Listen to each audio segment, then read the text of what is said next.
Welcome to another episode of Swoon Worthy, the podcast that dives into all things period drama. I'm your host, Carly, and I'm so happy to be here with my friends and co-hosts, Stephanie and Sunny. Hey, Carly. Hi guys.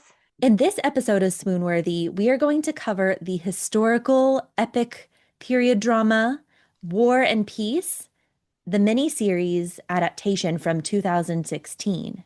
It's one of the most well-known novels of all time by Leo Tolstoy, and this is also the author of Anna Karenina, which we covered in season 4 of Swoonworthy. Both of these Russian epics are just favorites of mine. I love the novels. As far as adaptations go, I think this miniseries really does the storyline justice, the characters justice. It's visually beautiful. The music is, I mean, there's so much to talk about. I can't wait to cover it all with you. And in this episode of Swoonworthy, we are trying out something new, a segment towards the end of the show where we will talk to one of our Swoonworthy podcast fans, Callie, who loves War and Peace, the novel, the miniseries, and the 1956 classic film starring Audrey Hepburn. So definitely stay tuned for that. So to get the conversation started, let's just talk about War and Peace, our overall thoughts and feelings about this miniseries. I love this miniseries. I don't remember when I first watched it. I think it was right after it came out, but I've never read the book and probably never will. I'm not really a classic literature gal, but I like to know, the reference. I like to know the story. So I'm glad to hear that you think it's a good adaptation. I think it gives the space and the time, right, to tell the story. It's 8 episodes. And I appreciate that. I don't want like a super abridged version, like a movie, a 2 hour Yeah. movie of this. So I love that it takes the time. The war aspect of it really hits home. A lot of people don't like watching war movies, but stories about war are really important because they really happened. And it really shows how it impacted people's lives in every way. And we really get to see that in this. And I just thought it was beautiful. I love the ending as well, which I'm sure we'll cover, but I kind of forgot how beautiful the ending is. It is. Yeah, War and Peace. So you have to have the war times to get the peace times, and it's a really balanced story in that aspect. Yeah, I agree with your thoughts there, Steph. What about you, Sunny? Yeah, it took me so long, longer than I'd like to admit, to finally watch this miniseries. It came out in 2016. I saw it for the first time last year, and I really regret not having watched it sooner. But I think what it was, I was like so intimidated by it. I had never read the book, but I know it's like a behemoth, right? It's like a truly epically long book. Yep, Carly's holding it up right now. It's like 3 inches wide. Yeah, Um, maybe four. it's maybe four, very likely. Oh my gosh, it's so big. Yeah. Sorry. Wow. Yeah. And with a big book comes a big cast of characters, and I knew, just generally there'd be a lot of people to keep track of. So I think I was just intimidated by the whole thing, and it kind of dissuaded me from watching it. And I think that's something that this particular miniseries does really, really well, is that I was like never confused by who anybody was. Like for the most part, kept all the like family trees. They were all very distinct to me, and I could tell who was related to who. And then in the end, everybody's related to each other, right? But that part was never confusing for me, actually. And I think having seen this mini series now, I feel emboldened to read the original novel because I have kind of like an idea of like who all these different characters are. But, that being said, it is 8 episodes, and you could say that it's like too long, but also maybe too short for how big the book is, but you still really feel like you've lived an entire life with these characters by the end of the 8 episodes, and not in a bad way. It's just so like tonally consistent. It's really engaging.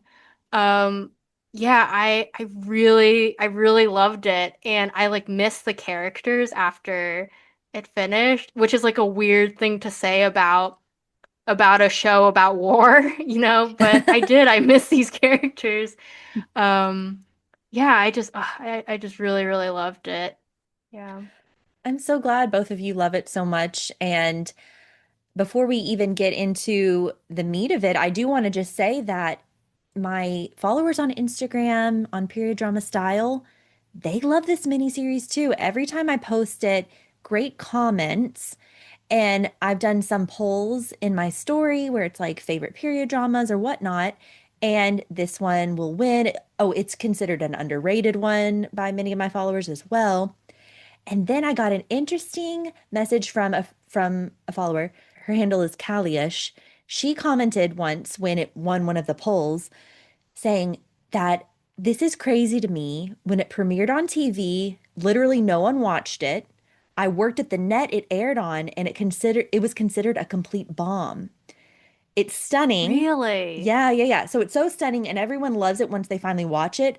But apparently, A&E, they were co-producing it with BBC, just like the 1995 Pride and Prejudice, and they lost money on it, the production of it, which is crazy. Wow.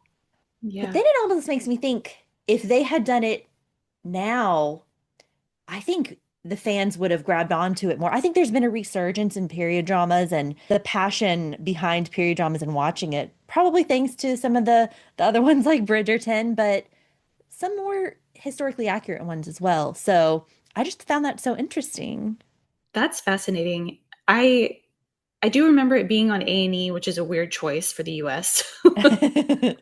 Weird network. But yeah, I can only imagine it had to cost so much money because I think they really filmed in Russia, right? Oh my Yeah. Like, gosh. which These is grand crazy. estates, yeah.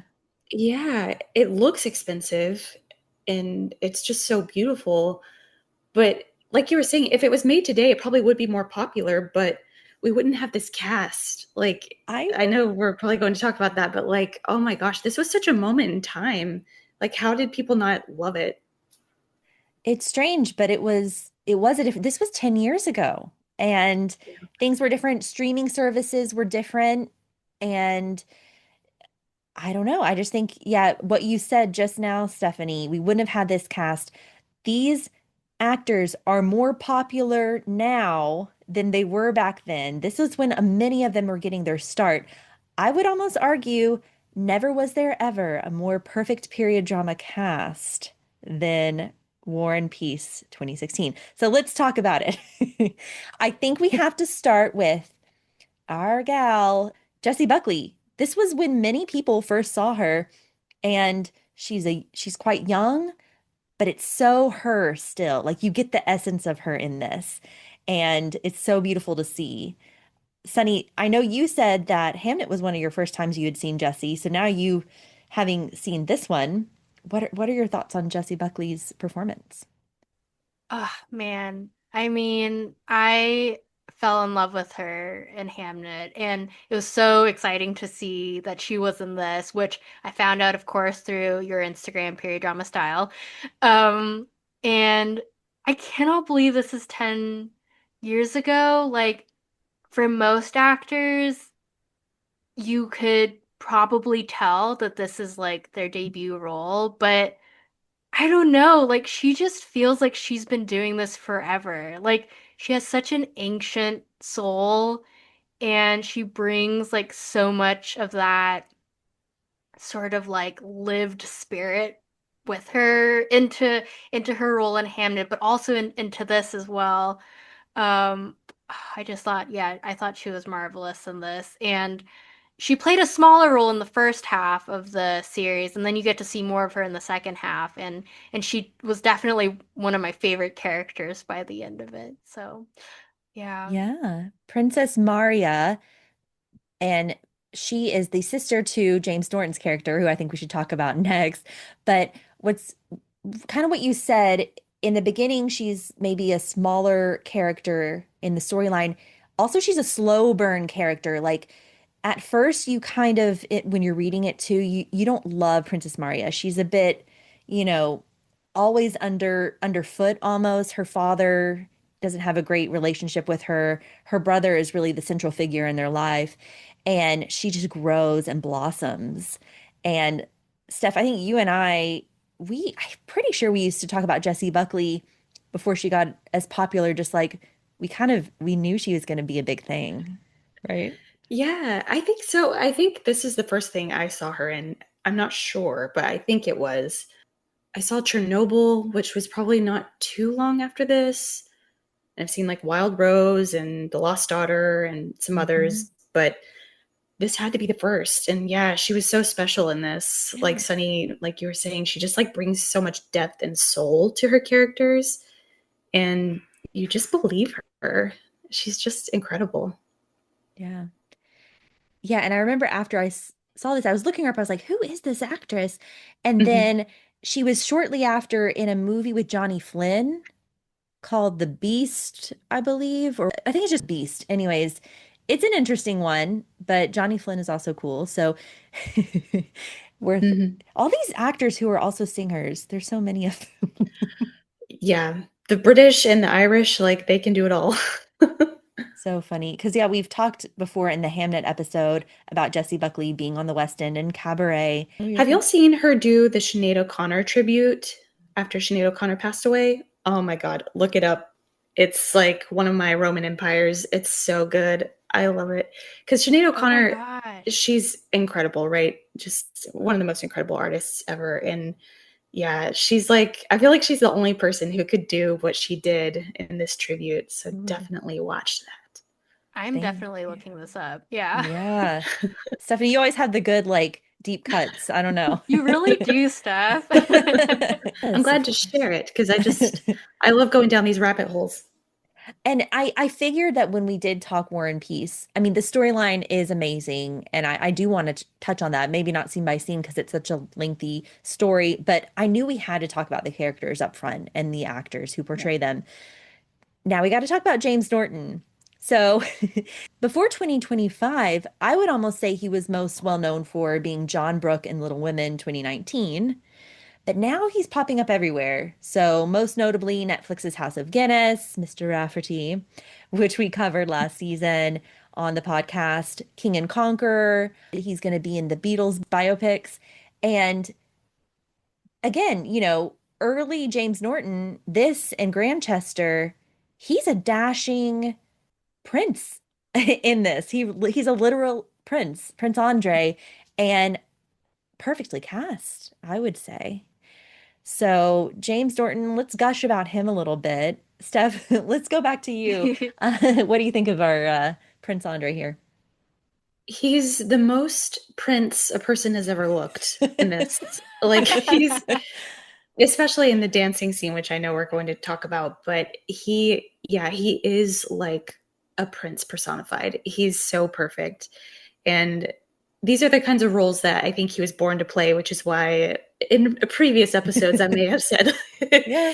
playing like a baddie doesn't suit him as well, but he can do it all. I think he's proven that. And it's been cool to kind of grow up with him. A lot of these actors are like our age, mid to late 30s. And it's been really fun to like watch them throughout their careers. Yes. Sunny, any thoughts on James Norton? Ooh, yes. I didn't really like know him as an actor really before Little Women and House of Guinness, and he had a smaller part in Little Women. And then Carly, I think when we were doing our like news segments, we talked about how suave he was in King and Conqueror, and I was like, "Oh my gosh, James Norton is like very swoon worthy." And in this, he is so swoon worthy. Yeah. Yeah, I think this entire cast was just like pitch perfect. Like everybody just suited their roles so well. I giggled with Lily James when she was falling in love with him. I giggled right along with her. And fun fact, Sunny, I'm sure Stephanie remembers this. Guess who James Norton dated from this cast for No way. I have no idea. Jesse? It's Jessie Buckley. No way. Yeah. Ooh. They dated Spicy. for a couple years around this time, 2015 to 2017. And she's happily married now, I believe. He's dated um people. Imogen Poots is who he's with now, right? There we go. Really? Oh my Hmm. So gosh. So they met on this set and started dating, or they were like dating before? it's a I good question. I I think mean, they they had met on great this. they had great chemistry as brother and sister. Yeah. I just picture him falling in love with her acting because she's just such an amazing actress, and he's probably just like, Yeah. I'm gonna, oh my gosh, fall in love with Jessie. Anyways, I don't know. But anyways, I think they split up amicably. So that's what I was gonna say earlier is all's well. But really, our two top build stars we've got to talk about now. Let's talk about Paul Dano for a second. And for the record, I love Quentin Tarantino's movies. But I really, really freaking despise his comments around Mr. Paul Dano, who has proven himself to be an amazing actor time and time again. Like, what the heck was that about? I Objectively, like he's yes. objectively good. I'm so glad you brought that up because Liam actually told me about that, and when I was watching War and Peace for the first time, he's like, "You like you saw what went down with Quentin Tarantino, right?" And I was like, "What are you talking about?" And he went, "Weak sauce," and I was like, "What are you talking?" Oh, what a But comment. yeah, couldn't agree more. He's such a good actor. Yeah. Yeah. I mean, there will be blood. Of course, that's what I think he was ragging on. I mean, of course, when you're next to Daniel Day-Lewis, it's going to be a little bit like, okay, he's the younger, maybe not as experienced actor as Daniel Day-Lewis, who everyone would be next to him. But I mean, Little Miss Sunshine, iconic performance. I really loved him in that film about the Beach Boys. I forget Yeah. the Oh, title. I should have yeah. looked it up, but he was really, really good in that. That's probably like one of my favorite roles of his to date. Yes, Love and Mercy, 2014. He played, Brian Wilson, I think, right? yes. Paul Dano is from the same area in Pennsylvania as Liam is, and Oh, he frequently does like Q&As and stuff at their like local independent movie theater. mm, Um, yeah, that's cool guy. awesome. That's a good sign. That's a green flag. Yeah. That's so It's nice. cool. And he's just solid. Like in The Fablemans, where he plays like Steven Spielberg's dad, I guess. I don't know. I just really liked his performance in that. He's reliable, he's solid. And as Pierre Bezukhov, I laugh at he's funny in this. He's comical. He's lovable. This is my favorite. I think this is my favorite role of his. Yeah. Totally. To carry this movie the way that he does too is it's just so impressive. And he was young. He had to be very young at the time. And yeah, he just expresses like love and fear and everything so well. He's incredible. Yeah. And he fits the character so well. He's kind of tall, Paul Dano's pretty tall, and when he's wearing those oversized coats, I love the like light purple, muted purple coat that he wears, and his glasses are so Pierre, and he's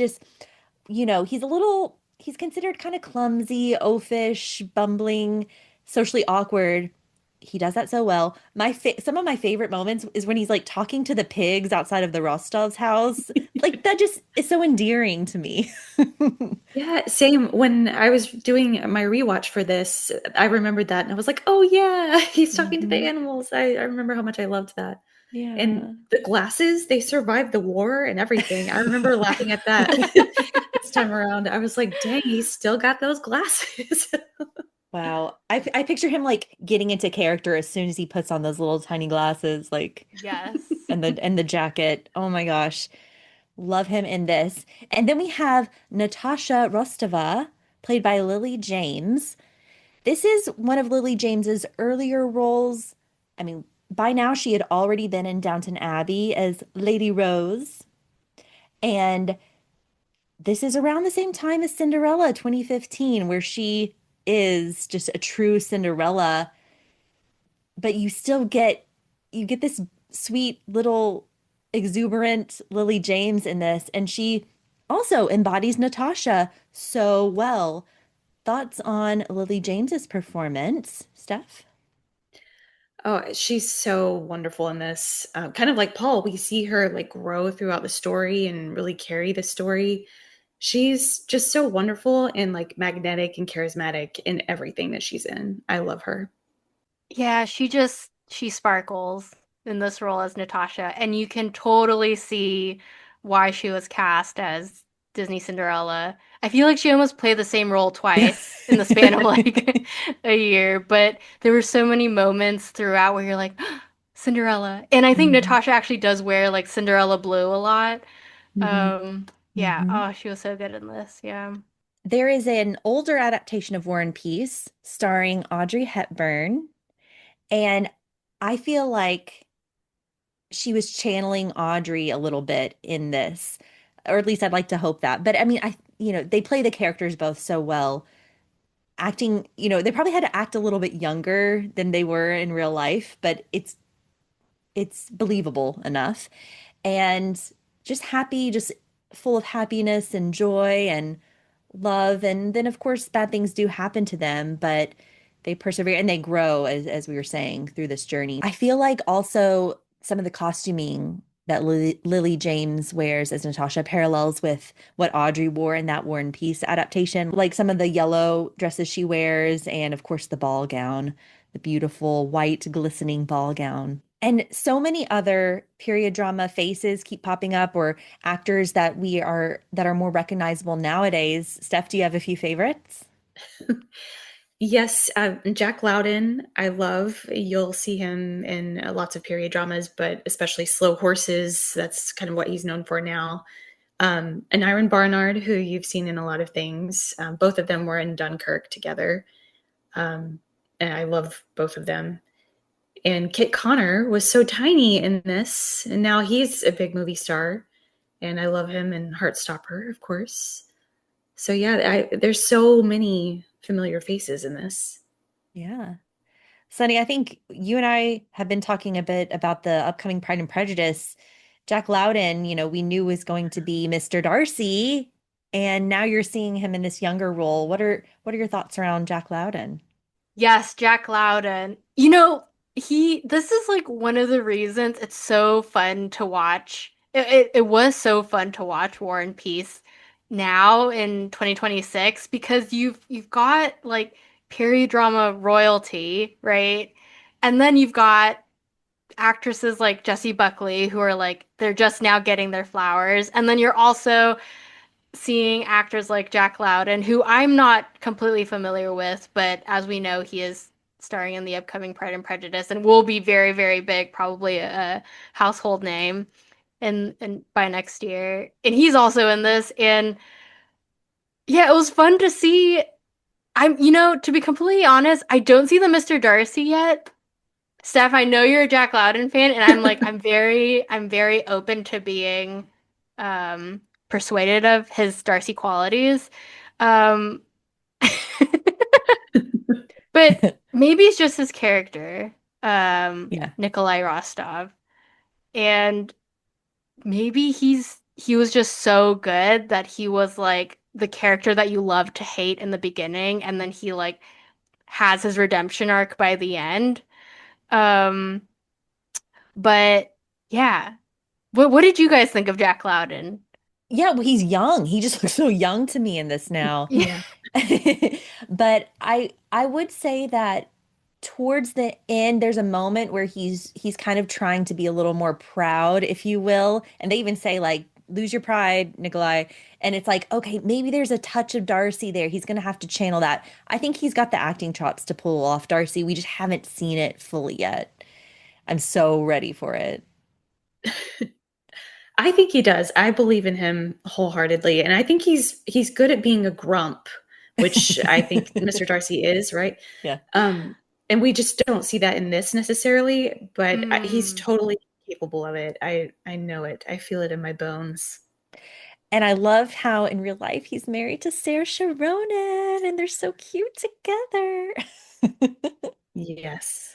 You know that's a cute kid. Oh my goodness.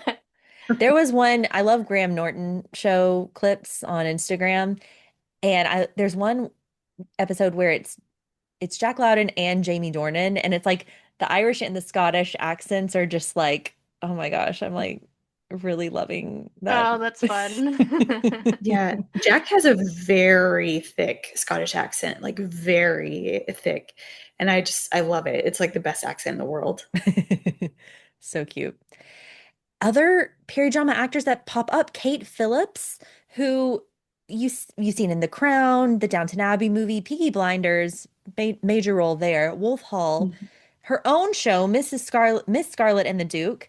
This was her first role, guys. Can you believe No that? way. Yes, as That's I didn't know Prince. crazy. that. Yeah, as Prince Andre's first wife, and it's a sad role. You really feel for her. It's kind of like, eh, but hey, to for this to be your first role, that's not bad. Go Wow. you. Yeah. Oh my No, goodness. she was totally believable, and you like really feel for her in the first episode when Prince Andre leaves. And it's so cold to her and so emotionally unavailable. You're just like, "Oh, come on, like she just wants a hug. She wants something. Like give her something."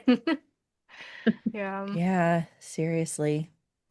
Then we have a couple more to name, guys. Stick with us. We're going to get to the storyline a bit, but Callum Turner is in this. Anatole, I mean, Emma 2020 is Frank Churchill, but this was 5 years before that. And now also hugely popular, right, Steph?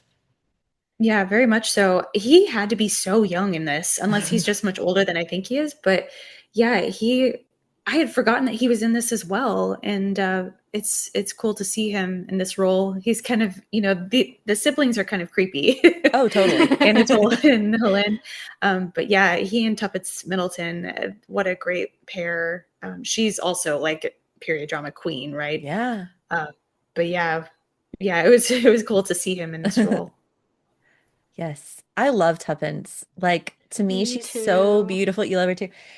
I mean, the Downton Abbey movie, she plays Tom Branson's second wife in two of the movies. But this, she gets to play this really conniving, manipulative, scheming, beautiful woman, society woman. And I think this suits her so well. Her costuming, we're going to eventually talk about all the Yes. costuming, but hers is the most striking, I feel like. And it almost feels a little 1930s or something. She's like a Greek goddess almost in some of these gowns that she wears. I love her. I love to hate her in this. I thought Tuppence was just sensational in this, and totally agree, Steph, about her and her brother, played by Callum Turner, being like total creeps together. You know what they reminded me of? They reminded me of the two eels in The Little Mermaid. They're just like slithering and like sliding around each other, over each other all the time, just being like creepy together. And they also reminded me of the Crawford siblings in Mansfield Park. Okay, yes, Like yes. very worldly, very just kind of like they're like the cool kids, right? But you're like a little afraid of them. That's a Um, good connection there. yeah, but she was so, yeah, like you said, you love to hate her and agree with you. Her costumes are by and far my favorite. I thought she had like the most fun like moments for costumes. Um, yeah. And they support each other's wicked ways. Like they help each other to seduce people and have affairs. It's pretty crazy, but that's kind of like Henry and Mary Crawford. That was a good one. But then we do have a few seasoned actors that when they show up, you're just like, oh, there they are. Jim Broadbent playing Prince Bolkonsky, the father of Maria and Andre, but he's just also hateable in this. Despicable. Totally. He's so good at playing crazy, like all different levels of crazy. He's so good at it. He is. I prefer him as Harold Ziedler in Moulin Rouge, of course, that kind of crazy, but he's good at this too. You're right, Steph. Yeah, and Professor, what's his name in Harry Hor Potter? Horace Slughorn. Yes. And then I like him in Narnia too. He's just like the professor that takes care of the kids, takes in the kids. Oh, Oh, that's right. I That's don't know. right. It's just in my memory as love he that. kind of he like knows what's going on. Okay, maybe I put that. No, I love that. I forgot he was in those movies or that movie. I totally hmm forgot. Yeah. He's just like he's just great, but then this movie challenges your love for him because of how annoying he is, especially to his daughter, but also to Prince Andre. We got to talk about Gillian Anderson. Steph, you and I have some girl crush going on with Gillian all the time. Yeah, 24/7. Yeah. She's Oh, Sunny everything. too. Sunny's raising her hand. Yes. Yes. The girls are for Jillian. Yes. Yes. I love her. I saw that she just got her wax figure for I think Madame Tussauds in London, and they put her in her vulva dress, which I love. You don't have to Oh. That's include this if you don't hilarious. want to, but that dress is so iconic, and I love that that's what she chose to wear forever. Oh my gosh, incredible. She's an icon in TV and movies. I mean, wow. A big X-Files fan, but then also like period dramas. So The Crown, Margaret Thatcher, Bleak House. Great Expectations. Yeah. She was just in a show called The Abandons on Oh Netflix. yeah. Yeah, she's been in so many. She's so regal, and this character exudes regal society woman having these soirees. I don't love her costuming too. I don't like the asymmetrical purple dress that she wears personally, but I still think she looks stunning. But that's just a little side note. Let's talk about the costuming real fast because we started to really talk about it. And the costumes are by Edward K. Gibbon, who did season one of Harlots and more recently House of Guinness. Did you guys know that? I did not know that. Huh. I think Edward K. Gibbon does men's period clothing so well, costuming. I mean, we talked about it in our House of Guinness podcast that it's just really exceptional. And then in this too, it's almost more historically accurate for the men than the women in this. And I think there's a bit of a dichotomy there. But of course, you can't really stray too far from the soldier costumes, right? Um, but they're really dashing and eye-catching. Prince Andre's especially, but really all of the men. So, any favorite standout costume pieces you want to call out now? We spoke a little bit about Tuppence Middleton's costumes already, but man, she had some real fun ones. Overall, I would say her costumes were kind of like the most like characteristic, like her silhouette. She's got like the satin, the slinky gowns, like they're almost like slip style gowns. And I feel like that silhouette was like so it was just her. Like she was the only one that sort of like wore those dresses. And I just love them. I thought they were so cool. And she had a beautiful, she gave us our one wedding dress moment in the whole series. And man, that I thought was stunning. The headpiece and like even her makeup, I thought like she like looked like she stepped straight out of like an old photograph. Um and there's this head scarf that she wears when she's like in front of her vanity and she's talking to Pierre about um, having children. But I just thought like there's so many like single pieces that are like so cool, and you don't see anybody else in the world wearing them. So yeah, I just thought those deserved a little bit of a shout out. What about you Yeah. guys? Yeah. Yeah, I'm for the boys in this one. I think, like you were saying, Carly, they're just so striking. Um, Prince Andre's costume at the ball, I mean, it doesn't Oh, get any more regal than that. The silver, like embellishments and the epaulets and everything, it's like straight out of Cinderella, the mhm. animated movie. Yeah. It's just so gorgeous. And also the officer or captain or whatever it is uniform that Jack Lowden wears Yeah. throughout. The colors are so cool. How like the officer uniform is green, but he has this light blue jacket that's off the shoulder. hmm The color combination is so crazy. I'm assuming it's somewhat accurate. I don't know. I'm assuming there's still surviving costumes or uniforms from this time, but Hmm. it's such a striking color combination. I loved that. And then I wanted to see if y'all noticed, I'm sure you did, during the proposal scene between Natasha and Andre, they're wearing the same shade of blue, which is so bizarre. Like that was such a weird choice. I know, Steph, I'm with you. I noticed it this last time. And I was Mhm. almost like, you know how sometimes you want to show, I'm almost thinking Bridgerton when Daphne and Simon in season one get together, they start wearing the same colors. So I'm almost thinking that, like maybe, I don't Like know, unification or something. Like they're, joining I don't their know. families are join. Yeah, yeah, I Yeah. noticed it too. Maybe it's just a common color too. Maybe like Maybe. maybe this fabric was just like common amongst these families. I don't know, but it they were wearing the same color and it was so Hmm. interesting. I've never seen that before. Um, yeah, and then also like you were saying, Sunny, like particular pieces.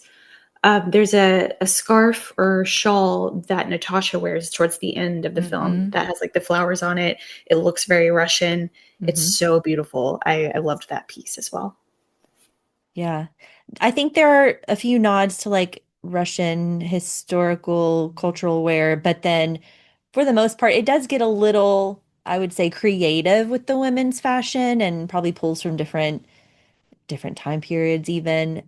And what's interesting is this is Regency time period, whereas Anna Karenina, Tolstoy's other novel, is set in the Victorian time period. So it's interesting. And so when you see the two Tolstoy epics being told on the screen, you don't get the same fashion.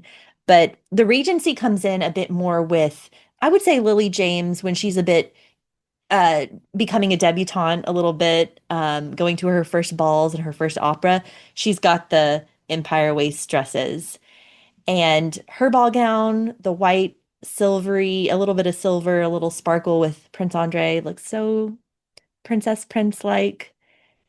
And in the opera scene, the theater scene, she's got that baby doll pink empire waist gown, and she just looks so sweet and cute. And I think Tuppence Middleton, Helen's character says something like, "Oh, I wish I could still pull off something like this." Like she's kind of really emphasizing her youthful look, and I thought that was interesting in the show. Also, shout out to the big Russian hats. So many big Ooh, hats. I hope they were all faux fur, but yeah, I loved all the big hats. yes. Speaking of faux fur or fur, we're not sure. I thought it was so funny to see Callum Turner wear like that huge oversized fur coat when he is like coming in to steal Natasha away. And it just it just made me laugh because I was like, men and their oversized fur coats, like what is with that? Like why do they love them so much? I'm thinking of Jack Leeson's character in House of Guinness when he comes back to Dublin, and also Ryan Gosling's Ken in the Barbie movie. He also wears like a Yes, huge oversized fur coat. That was like another funny costume moment that really stood out to me. I that's love that. funny. And then Lily James's, fur-lined cloaks are really pretty and Ooh, delicate. yes. I Mhm. also when she has this dancing scene that's really fun with the Russian and her dress twirls, her skirt twirls so perfectly. Oh, Ugh. it's a Oh, good it's so good. that's the best. I love that scene so much. Me Yeah. too. This, we're getting lost in the talk of the characters and the fashion because it's so, I don't know, worth talking about. But perhaps we start talking about some of the major plot points. We won't go scene by scene with this one. Starting out with episode one, we have the society scenes with Gillian Anderson, and she's putting on a big show for everyone. And poor Pierre stumbles in. He's just very socially awkward in these scenes. But then you learn that he's also going through some hard times right now. He likes to party with his friends. Meanwhile, he knows he's an illegitimate son of a rich count, right?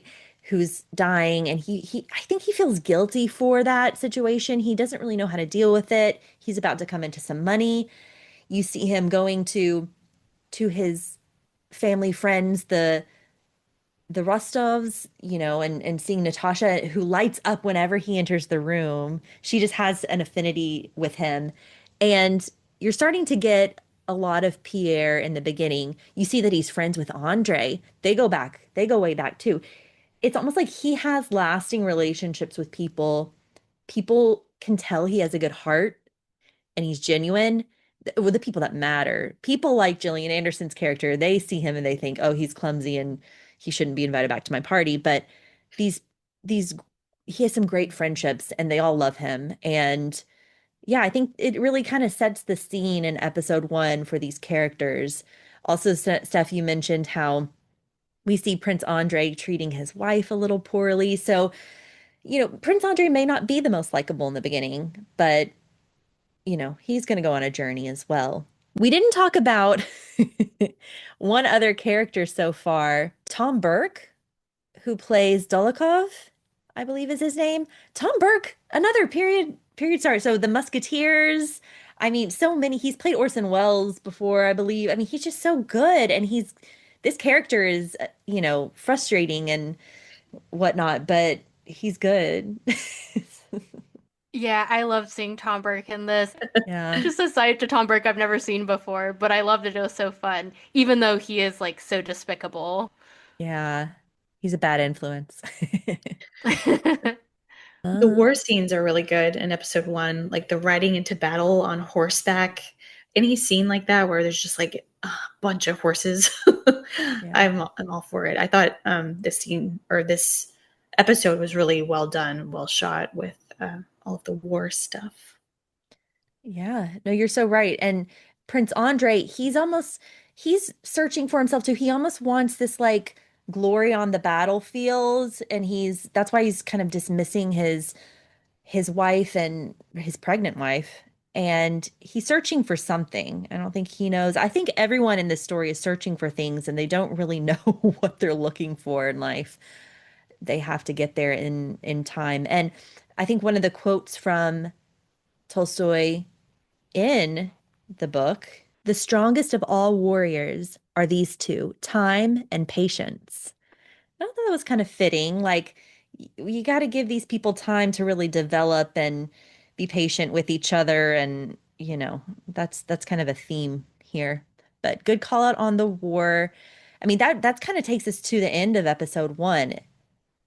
And then episode 2, Pierre inherits like land and estates. He becomes the count, right?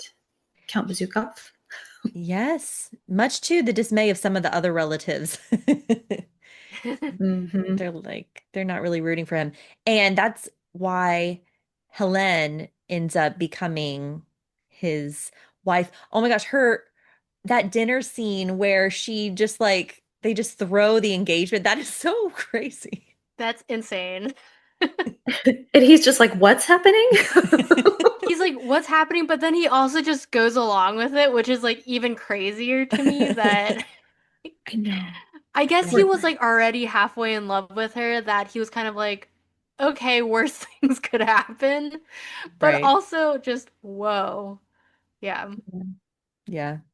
Yeah, there's a lot of interesting relationships in the beginning that don't really work out. Like I'm also thinking of Nikolai and Sonia. We don't really talk about Sonia too much, and it's Yeah, sad. poor Sonia. Yeah. Sonia, poor thing. She's kind Yeah. of relatable, unfortunately. She doesn't have a lot. They don't give her a lot. I mean, poor thing, because she's almost like a charity case with the Rostovs. I mean, Yeah. obviously, her sister, she's being treated like a sister in many respects, but not by Mhm. the mother. Played by Ugh, Greta yeah. Scacchi or whatever, however you pronounce her name, who's also in so many period dramas. Yeah. Crazy. I was just going to say with Sonia later on, I love how Nikolai is like, how are you so good?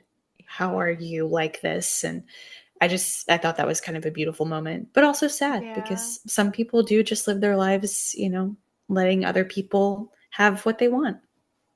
Yeah. Yeah. And then the way she delivered that line, like when their mother called her, they're like, Sonia, and she was like, coming. And that's like the Yes. last we see of her, and you're just like, oh, Sonia, let me take Oh. you away from this place. Oh.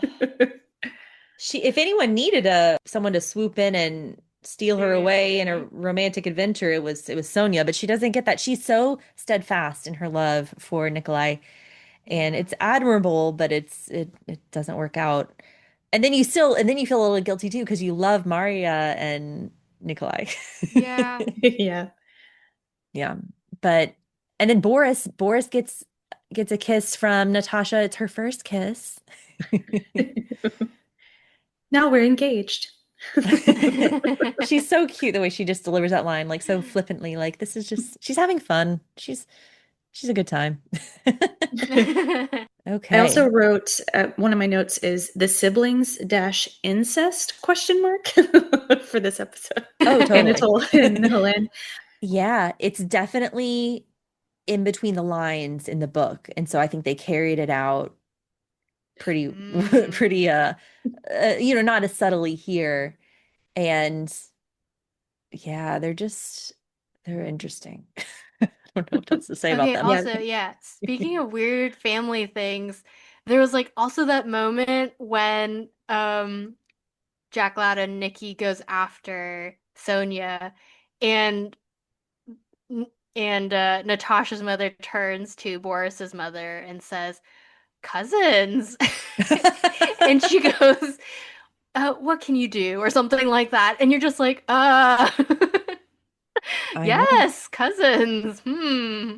I Speaking of guess it was Mansfield more normal Park, back then. Yeah. yeah, yeah, we get it a lot in period dramas, and it's like, do I overlook that?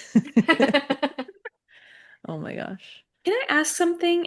How are there so many princes and princesses? I What? had this How? exact question. Yeah, yeah, it's more like a title, I think. It's not like they're the Not a crown, bloodline. not like the crown prince. Okay. Um, and it's in Anna Karenina too, Princess Kitty. Okay, yeah. So some non-royal nobles could have been descended from medieval rulers, making titles like prince more akin to European dukes. Yeah, so it's more Okay. like a Okay. title, a high title. Okay. Thank Yeah. you. Yeah, yeah, yeah. Good question. At the end of episode 2, Prince Andre, he's on the battlefield. He's wounded. He has grabbed the flag or the standard, as they call it.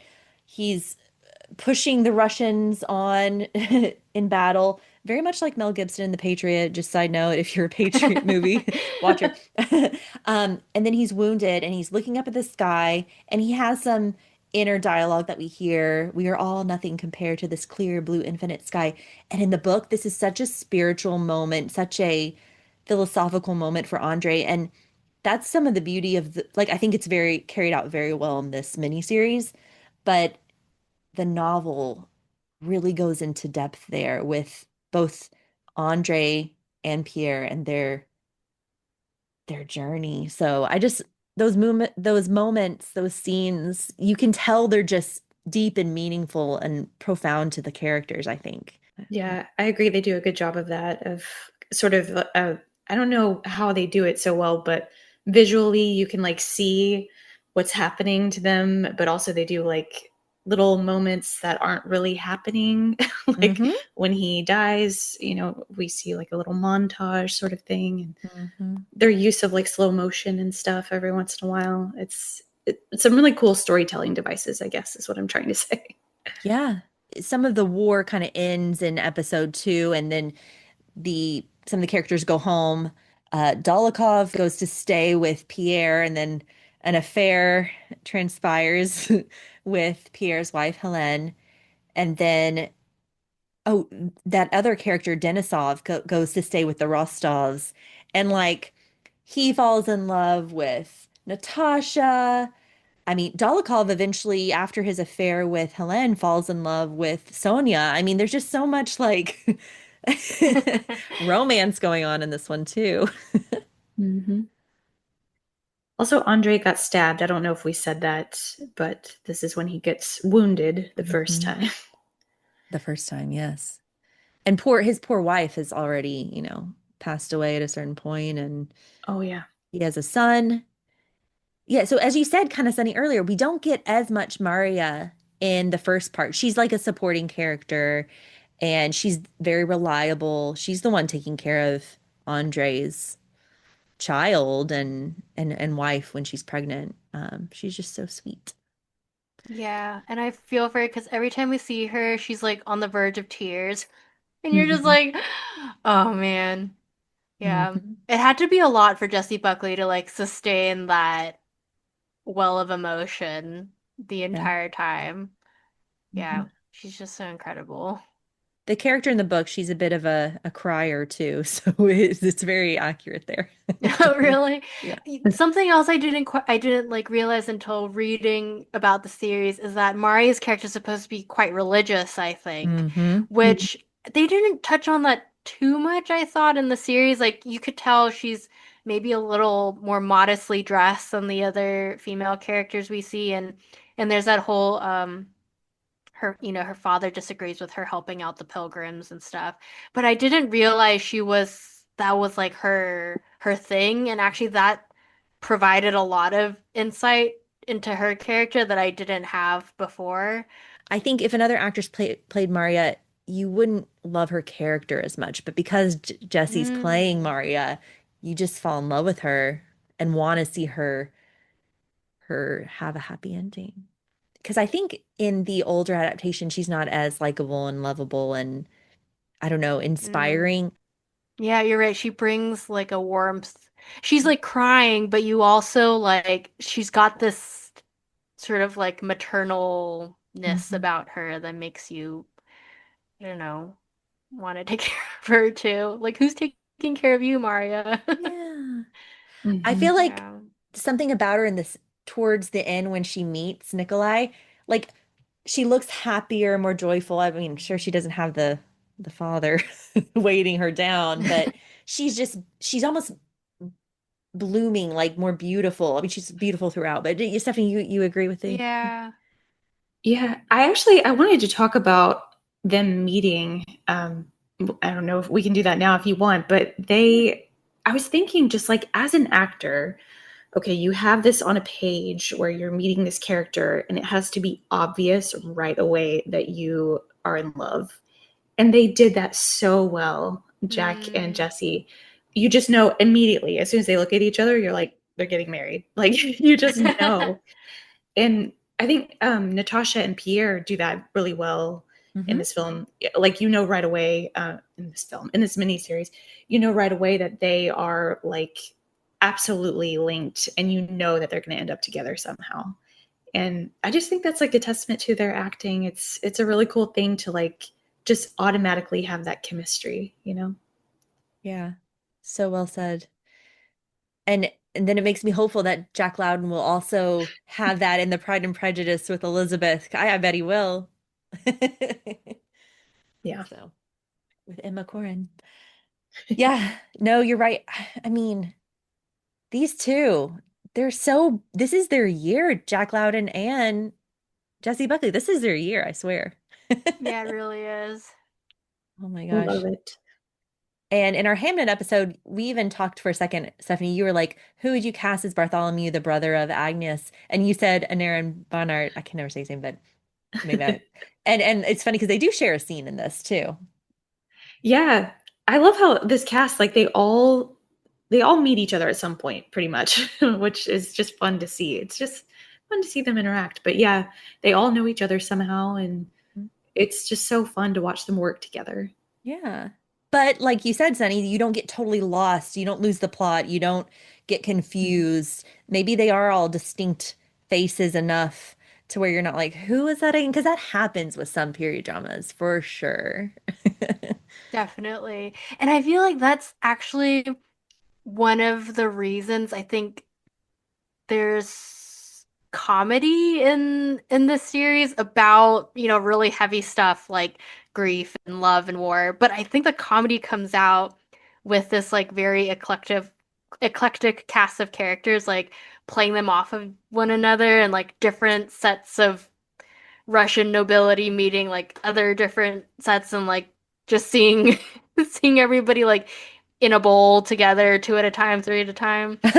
Um, and Yeah. yeah, it's so funny to see how Mario was Jessie Buckley's character with a nerd. Oh my gosh, I can't say his name.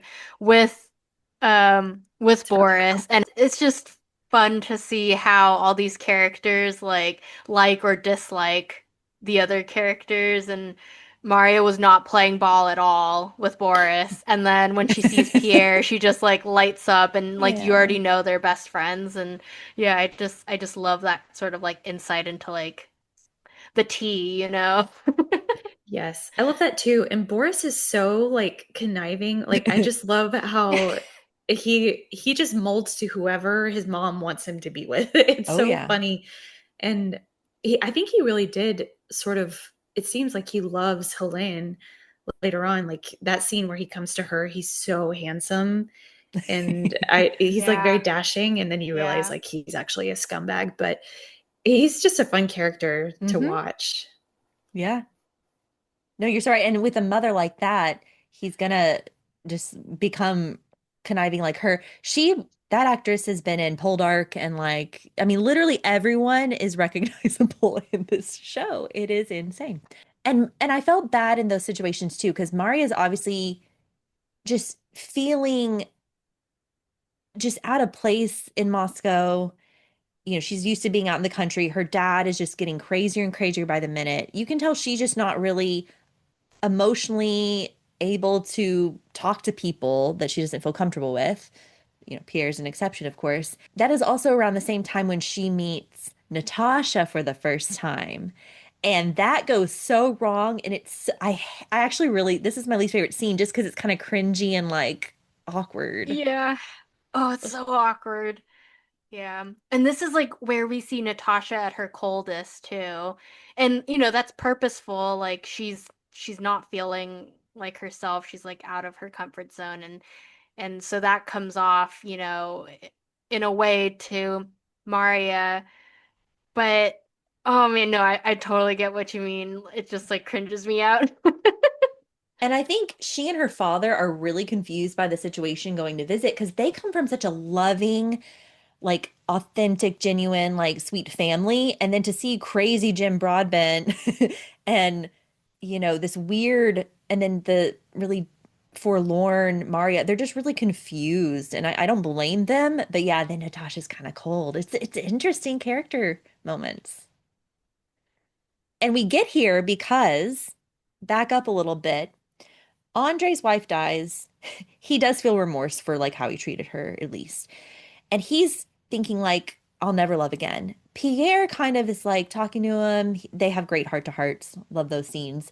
And he's like, no, you've got to love and you've got to live.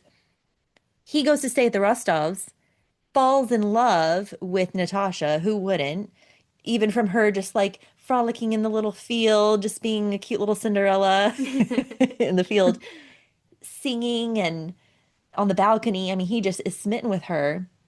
Then they go and have their ball scene, and we can't not talk about that because she's a young debutante. She's coming out into society. This is probably one of her first major balls.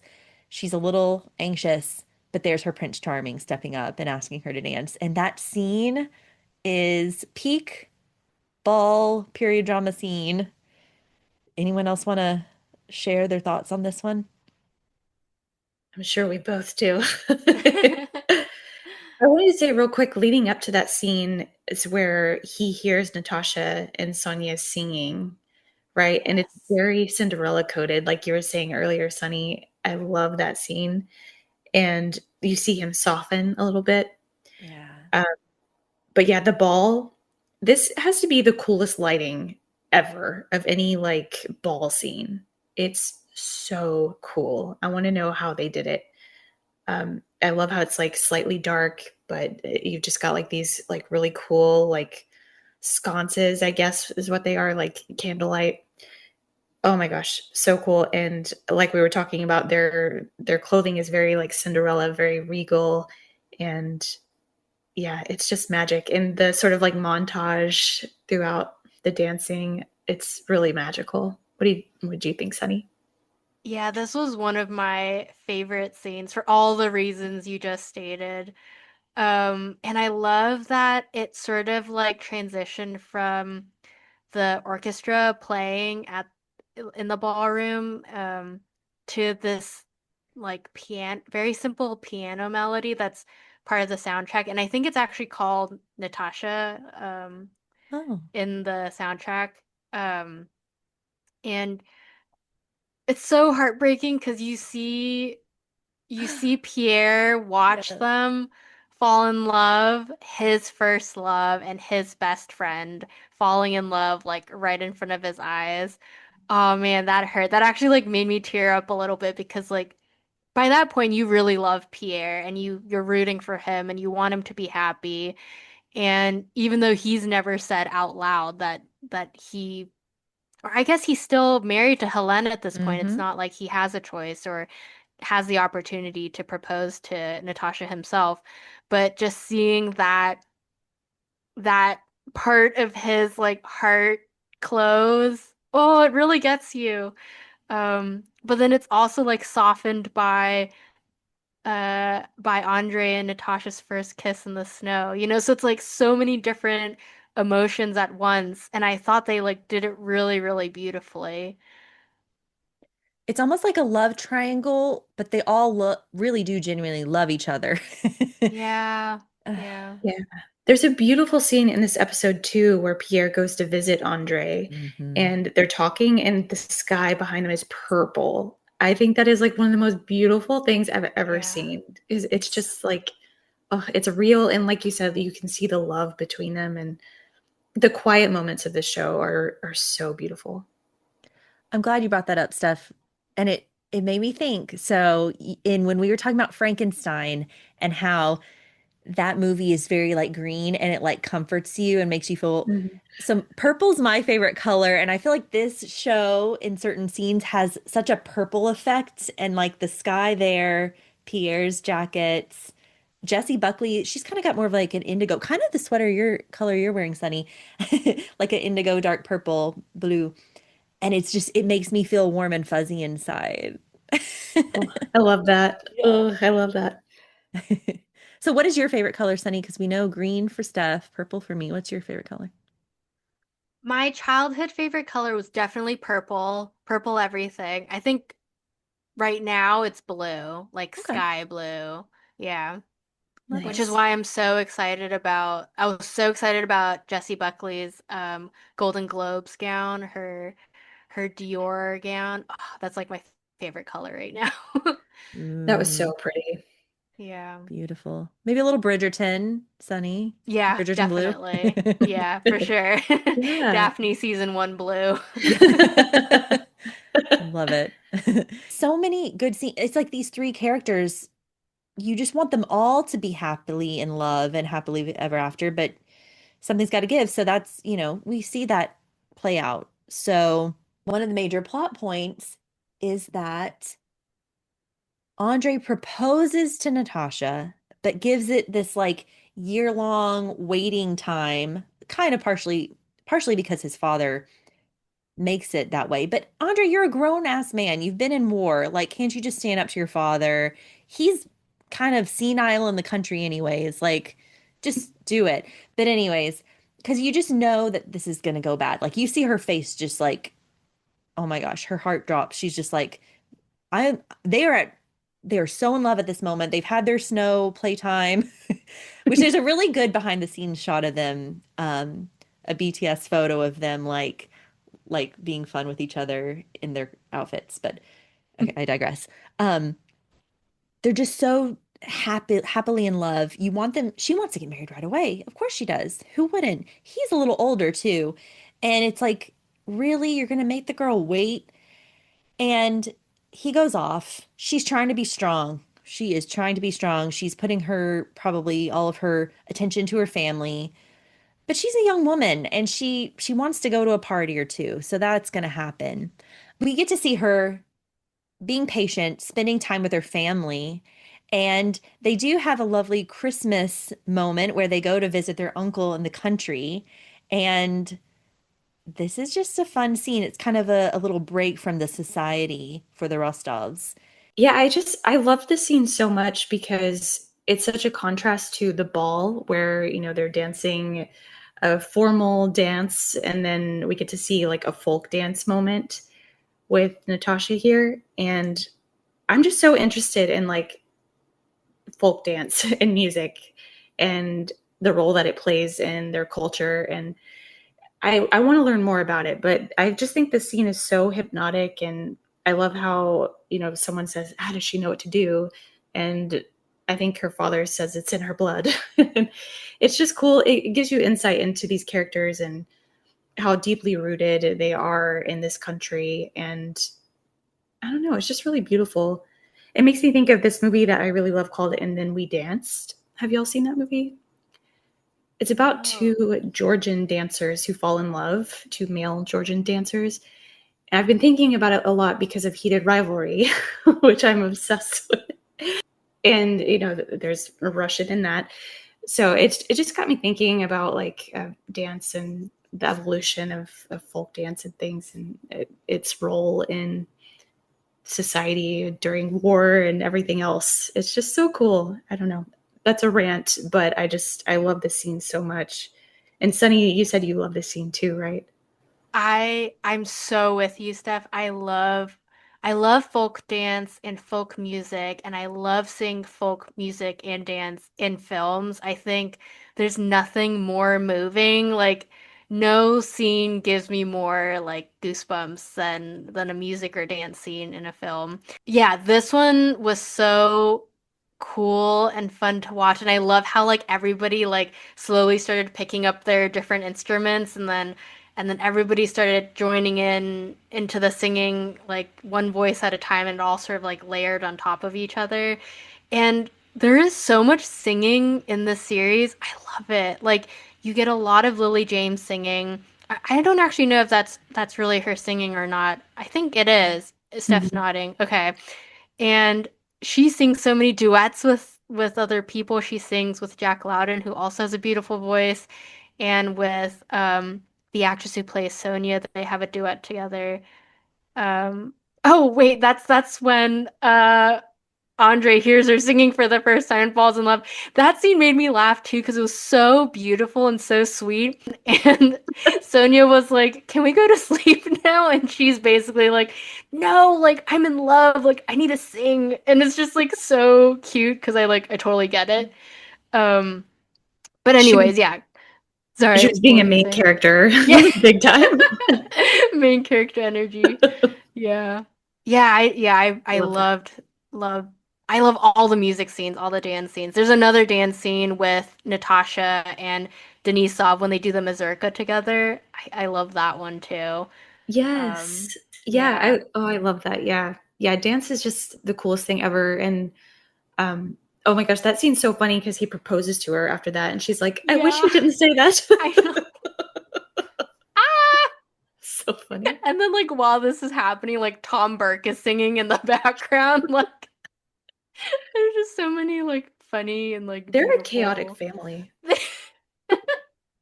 I love how they are as a family though. Like they're so maybe even non-traditional in their love for each other and good times compared to some of the colder families that we see. And that's I think why whenever someone comes over to hang out, they're like kind of falling in love with the people of the family members too. Um, I love how you kind of brought attention, both of you, to all of the singing and dancing moments. And then even in episode one, Natasha gets Pierre out on the dance floor. Like it's really like a common theme with her, her character singing and dancing and bringing that joy and happiness to everybody. Yeah. Yeah, it's She's so beautiful. good. A quote about her, about Natasha.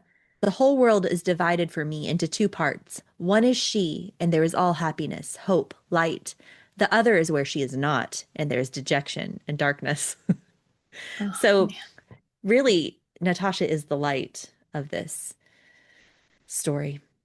There's so many good quotes from this book. Another one, there is no greatness where there is not simplicity, goodness, and truth. And I think they're all striving for that, at least our three main characters, like simplicity, goodness, and truth. And that's so juxtaposed from like Helene and her brother being so not truthful and not good and not simple. Ely, Ely, as Sunny said. Ah, slippery. Yes, slippery. Oh my gosh. At the end of that episode, they see a comet, and this is a historical comet of 1812, and there's an electropop opera called Natasha Pierre and the Great Comet of 1812. Steph, you probably know this. Josh Groban was Pierre in that. Yeah, he was. He fits Pierre. That suits him. He's very Pierre, yeah. Oh my gosh. Stephanie and I got That's to see him as incredible. Steph and I got to see him as Sweeney Todd. Oh my gosh, I'm so jealous, guys. It was really cool. It's cool. Yeah, we Um, went to Natasha meeting Marya and Andre's dad earlier, and that's kind of like where we're at now. So that time period. yes, because Natasha is just struggling with this waiting game for Andre. And you don't blame her, and we shouldn't blame her. She's a young woman, and if it were a young man in this situation, it would be different. So, you know, she goes to the party. She gets a little bit of like special treatment from Helene, who then basically throws her in front of her brother, who preys on her, really, like literally. And she has a little moment where she kind of thinks, "Oh, maybe I love him. He wants to whisk me away." Meanwhile, he's married and she doesn't know it. And it's just disastrous. This is such a disaster moment. And this is after, because she's already, and I think she's also a little down too, because she doesn't think that the family, Andre's family wants her because of that weird experience. So she just, you can imagine she's gonna break down a little bit. I know we all love Natasha, so I don't have to convince you guys, but in defense of Natasha, maybe to Prince Andre, if you're listening, Natasha's supposed to be what, like 16, 17, when he proposes to her and like makes her commit to like a year of waiting. Like I think of like when I was a 16-year-old, like I probably tried out like three different personalities like in that one year. Like I was like a completely different person from 16 to 17. And just to like expect somebody to stay, I don't know, unchanging, unmovable without even getting to like see them once for an entire year at that tender age is like kind of crazy to me. And you're so right, Carly, what you said about the fact that she has already felt rejected by his family. I feel like that's enough for anybody, not just Yeah. a young girl to feel like, okay, maybe this is like not where I'm supposed to be right now. So yeah, I really feel for her like through this whole thing. Um, and I think maybe, you know, she's not acting quote unquote simple, good, and true in these moments, but like you almost can't be be upset with her, be mad at her, because like Yeah. she's just a girl. She's just a girl. Yeah. Yeah. Because, yeah, I mean, she can't be perfect like Cinderella. This is a real human nature story, and people have moments of weakness and vulnerability, and yeah, you can't really falter for this. And yeah, I think that's all we can say about that. That was well said. And Yeah. she becomes ill after this. Mm. We see her with the leeches. Ugh. Did she really have an illness, or was it all like a mental thing that she had going on? I feel like in classic literature, people that you never know, it's like they make themselves sick maybe a little bit, or like, you know what I'm saying? Like, Yeah. Yeah. it's She's not dying a, of heartbreak. yeah, it's like not a clear diagnosis, but there's a lot of like classic literature plot points where the person gets sick and it's just like either heartbreak or Depression. I mean, Depression. Yeah. Yeah. yeah. Yeah. And What would they depression call it? is like it's yeah, I guess it's like Melancholy. yes, Yeah. Yeah. melancholy. But of course depression can manifest itself in like physical ways, and Uh-huh. that's probably what's happening Absolutely. with Natasha. And Pierre is her only comfort, and he is the most loyal. I mean, of course he's in love with her, but he has also got this foundational friendship with her too. So it's not like anything creepy or anything um like one-sided. But like he cares for her deeply and has always, and so he just wants her to be better. We saw that when he's clearly like, oh gosh, okay, my friends are falling in love, and he's like, no, go marry her, like to Andre. Like he's being very selfless, but here he's there to comfort her. He really is. It's so sweet. Also, Pierre confronting Anatole is my favorite, one of my Yes. favorite Pierre scenes. Like that's the first time you really see him like angry and like I don't know, he's like in a rage and you like don't see this side to Pierre before this really. And to me that was swoon worthy because I was like, oh man, he loves Natasha, not just like as a romantic interest, but like deeply as a person. He like feels so protective of her and he's so upset with Anatole and like the fact that he like has the presence of mind to ask for all of her letters so there isn't like a paper trail to, like save her reputation and stuff. Yeah, I just love that scene. I thought it was such a good scene. Mm-hmm. Yeah. He, I'm glad you he brought that up. he's almost like a big brother to her in that moment. Like Hmm. he's because he's kind of everything to her, really. Or at certain points in the story, he's everything, best friend, maybe a big brother, confidant, and then eventually. I think maybe she thinks that she loves him like a brother for a while and Mm, then realizes later that that's not the case.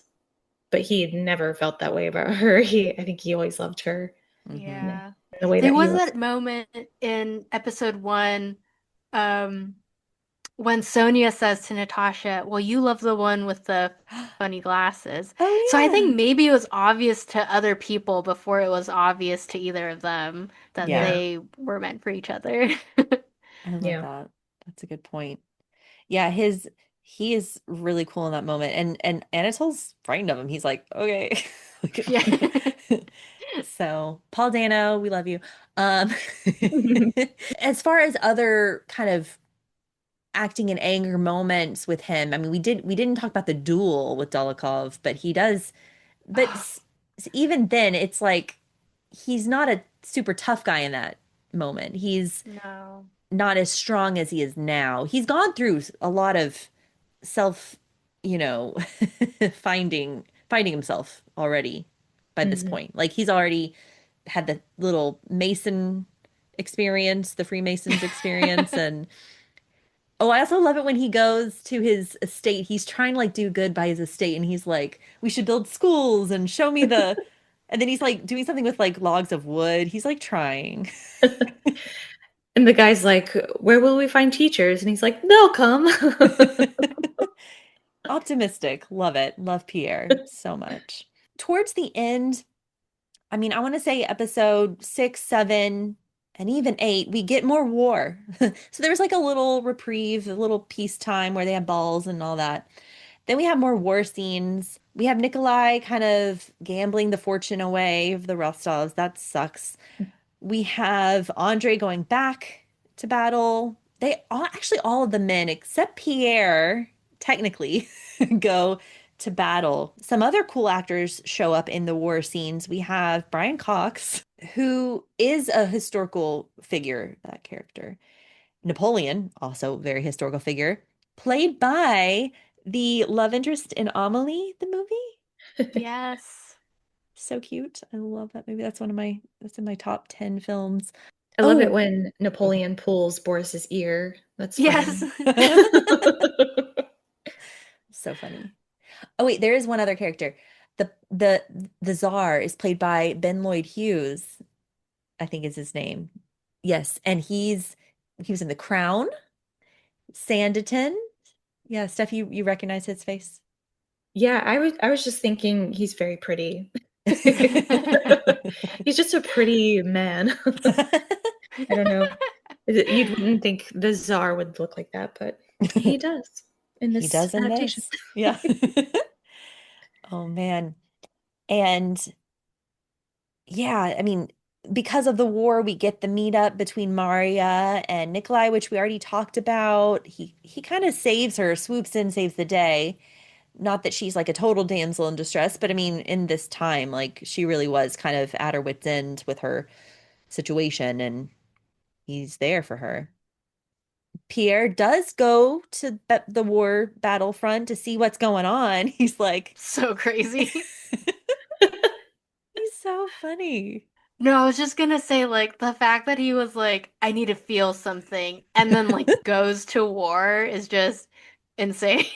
And I feel like Andre's response to him showing up kind of like summed up our reactions, which is like, oh man, somebody's got to take care of you now. Like, and that shot of him, like, sitting on top of the trench while cannons are, like, freaking imploding the earth around him, and he's just smiling, and you're just like, man. Like you love him so much, but you're also just like, what a freak. Like why is he doing this? So funny. He hasn't yet had his fallen on hard times like when he's in the prison. That's the next episode. So Yeah. yeah, here he's still a little lighthearted, a little de like he doesn't get it, right? Like hardship yet. Yeah, But there's he's some getting there. he's getting there, working his way towards that. But we do get some really cool forgiveness scenes here. So he runs into Dolokhov, who we just mentioned, he has the duel with. He, if Dolokhov had the affair with his wife, and asks for forgiveness, and he freely gives it. So that's nice. And then we have, once Prince Andrei falls again, he has another, um, you know, battle wound or whatnot. He sees Anatole, and they look at each other, and there's like a forgiveness experience that happens. And that's a theme in this book and in this adaptation. Yeah, I love the reconciliations like all throughout this. It's really cool. And I think that's like I guess like War and Peace that kind of sums it up, right? Like life is a lot of ups and downs, but it's about forgiving and just finding love where you can. But I love that scene because it's so brutal. I mean, you don't recognize that that's Anatole at first, and then once you see that it is, and they hold hands, it's like, oh no. Yeah. Yes. And a quote from War and Peace, the novel: "You can love a person dear to you with a human love, but an enemy can only be loved with divine love." And I feel like Wow. Oh, yeah. that's so cool. Wow. Yeah. And then we have the burning and looting and chaos in Moscow. Natasha wants to help the soldiers. Um, there's a scene, and this is in the book, and it's like a tradition, and I've kind of adopted this tradition. So Russians, before they go on a long journey, they go in a room and they just sit really still and just like have a pause for a moment and sit still and reflect and think about the journey ahead. Yeah, I didn't realize it had a like a cultural significance to it. Yeah. And so Yeah, I I've, That's didn't either. cool. That's really cool. isn't that cool? It's like a tradition. So I've done it a couple times. And I think it's also partially so you don't forget anything, but you have a space to be like, oh yeah, I forgot my cell phone charger. But I'd like to think of it as more of a really cool traditional experience. Anyways. Yeah, this is when Sonia writes to free Nikolai of their engagement. There's a lot that happens in episode 7. Andre is, Pierre wants to kill Napoleon. yeah, that's a Oh my move. gosh. That's a bold move. Yeah. Gets him imprisoned.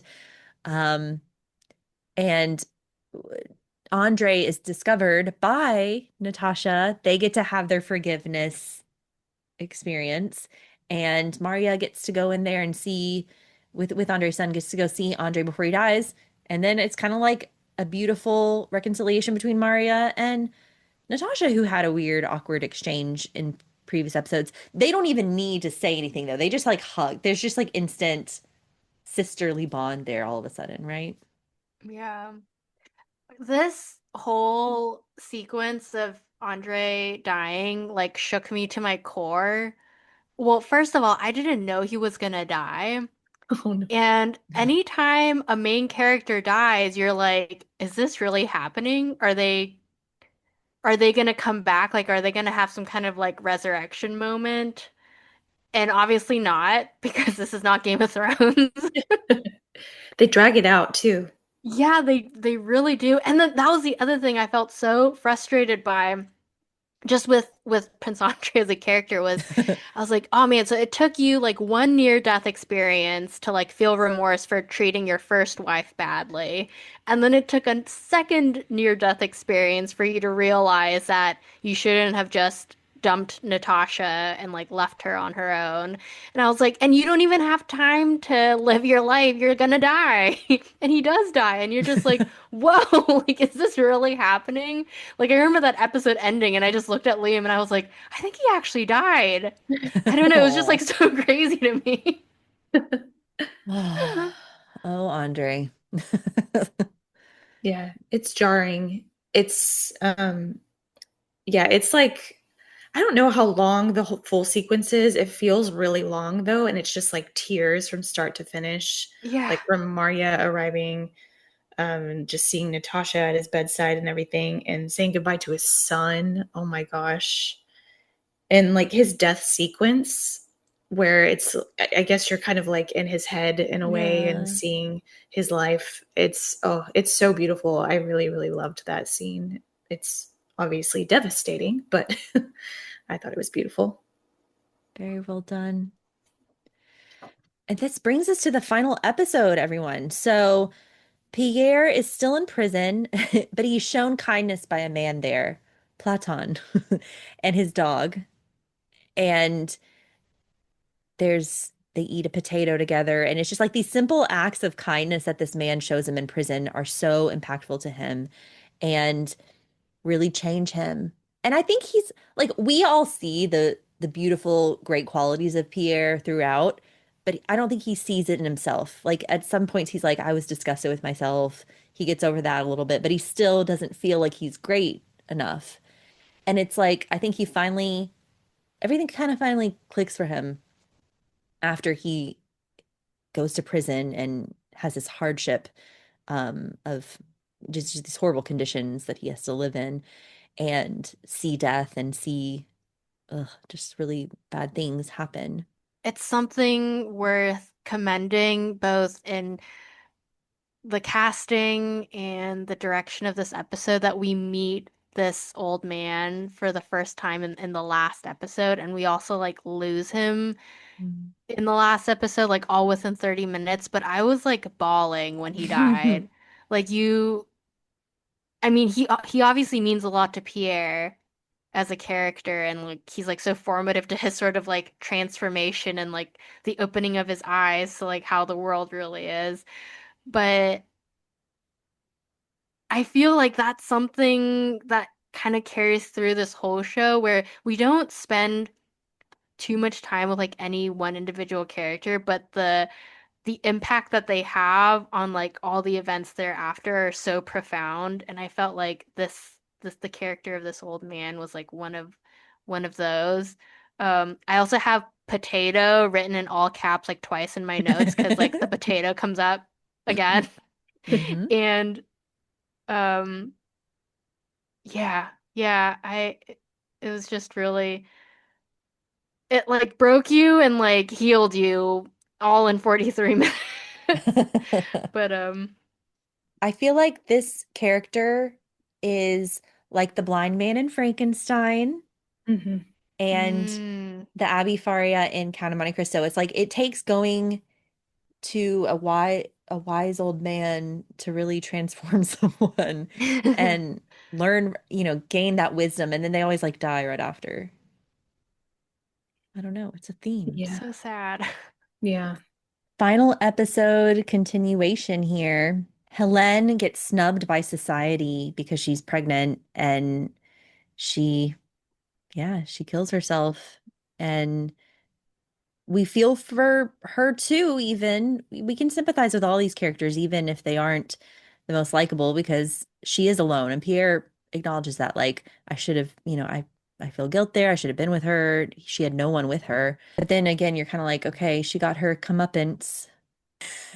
Yeah, I feel so torn Mm, over Helene's demise because like on one hand, she like is a true villain and she does some like really despicable things. Like she cheats on her husband multiple times.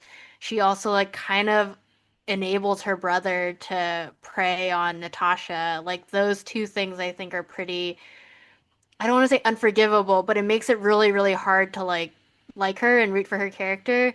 But I think her eventual sort of like ousting from society is so cruel and like so unfair. And it's just sort of, kind of epitomizes the world's unfair treatment of women during this time. And then you're just like, would Helene have been this shitty if she was just born in a different era and like was just sexually liberated and like didn't have to rely on a man to, move through the world and survive. I don't know, like it like does make you wonder, like maybe she was just an unfortunate victim of her circumstances, which is like the time period she was born into.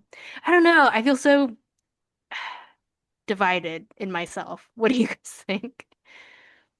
Yeah, that's exactly what I was feeling too. Because it's like, yes, that's absolutely so true. But then you look at her brother. If she were born a man, she might just be her brother, and he's awful too. So mm, I don't know. They're So just true. they're tragic characters. I think anyone who's kind of like born and raised evil is just mm. like just kind of tragic. Um, but her at the party, it kind of reminded me of Lady Mary in the last Downton Abbey movie, being scorned, but it just wasn't as I don't know, it was more brutal for sure. Yeah. Yeah, the way Gillian Anderson's like, you've got to leave. Yeah, she was like, "Oh no, you're going." I would have liked more scenes with Gillian Anderson's character, but at the same time, I don't think she's heavily in the book. Like she's a supporting character. Anna Pavlovna. Yeah, I love how Gillian Anderson's character is almost like a narrator for the series. Like she comes in and sort of explains what's going on, like in the like she gives like historical context for where Napoleon is, and then we like cut back to the main players. Mm-hmm. Hmm. That's a good point. I don't know if that's like her purpose in the books, but I can't even remember. Like, I feel like I remember her more in the very start of the book. Yeah, the poor Rostov family is getting has some hard-hitting scenes here. Petya dies, and then Ilya dies shortly after. Yeah, that funeral scene of Ilya, it's actually really beautiful. The singing again with the Mhm. music. yeah. I thought that was really, really intense. And again, you're just like feeling the emotions, just like crying throughout this episode. Mhm. I also loved the music scene during the funeral. My mom's actually she's a choral conductor at her church. And so I have a very like personal connection to choral music and it was so cool to see on screen the conductor like conducting the singers. And that's something they do that so well in this series is just bringing in um music, not just like through the soundtrack, but like through the singers, not just like the main character singing, but just like music so interwoven into this world. And I think that's kind of what gives it its soul. Like Mm-hmm. this, the series feels so soulful, and I think a lot of that just has to do with the amount of music that they brought into it. So yeah, I think that's really, really cool. I agree Yeah. completely. And that's kind of why, with that dance scene at the uncle's cabin earlier, that's why I mentioned that in the movie that I mentioned Hmm. about the Georgian ballet dancers. It's like music and traditional dance that's been around for centuries is still integral in like these societies, these like Soviet countries or former Mm, Soviet countries, and it's so interesting. I don't know anything about it, so I shouldn't mhm. even be speaking about it, but I just want to learn more. It's Yeah. really cool how this like ancient sounding music is still kind of around and used for Russian scenes, like Yeah. even in heated rivalry. Again, I will mention heated rivalry a lot just to be prepared for that. But even like that choral Russian music is used in Yeah. that too. It's so Oh. interesting. I just started Heated Rivalry and I didn't Yes, know music was such a big element of it, so I'm really excited now. girl, it's the best music. Oh my Oh my God. gosh, really? Yeah, it's so nostalgic. Oh yeah, it's the Ooh, best music ever. Oh, I'm so glad you're watching it. Let me know what I you need to think if you watch want Oh to my talk about it. God. Very cool. Yeah, no, I mean, I read the premise and I was like, yeah, I'm definitely watching this. And then I found out that the actor who plays Hollander is half Korean and I got so excited. Yes. But anyways, yeah, okay. Cool, very cool. Excited to Love keep it. watching. You've got Shane, he's half Korean, and then I've got Ilya, who Connor Story is actually from Texas, which is crazy. Wait, no way. Yes, he's not Russian, he's from Texas. No, wow. He has a very convincing Russian accent. I totally thought He's he was from Russia. Yeah, that boy's gonna have an Oscar in like 5 years, Oh my absolutely. Wow. Like gosh, so he's cool. incredible. Anyways, sorry, I've It's freaking okay. love Heated Revelry. It's okay. Music by Martin Phipps, Emmy nominated, and also did The Crown Yes. music. So, I mean, like, there we go. That's why it's so good. Um, and a little more on the production team because we've been talking about how well written it is, how well cast it is, how it all just comes together so beautifully. Directed by Tom Harper, screenplay by my one of my favorites, Andrew Davies, known for writing the screenplay for Pride and Prejudice in 1995, also co-wrote Bridget Jones' Diary and many other BBC miniseries and TV movies. So Wives and Daughters, Daniel Deronda, Bleak House, Northanger Abbey, Sense and Sensibility, the miniseries, Middlemarch, Sanditon, Les Mis. Like this person's Wow. filmography is mind-blowing. And so, you know, these are all historical dramas. And so it's just like, this is his bread and butter. Yeah. Wow. And adaptations are hard, right? Like adaptations fall flat a Yes. lot, but none of Yes. those do. I know there's some real like underrated gems here. Like Daniel Deronda with young Romola Garai and Hugh Dancy is so good. And it's all fuzzy and blurry because it's old and they need to like restore it a little bit, but it's so well done. And on Andrew Davies IMDb, there's in development another Middlemarch adaptation and a Hunchback of Notre Dame adaptation. Ooh. So we got to keep an eye out for that. And then, of course, we mentioned costumes by Edward K. Gibbon. So let's round out the final few scenes from our episode 8 here.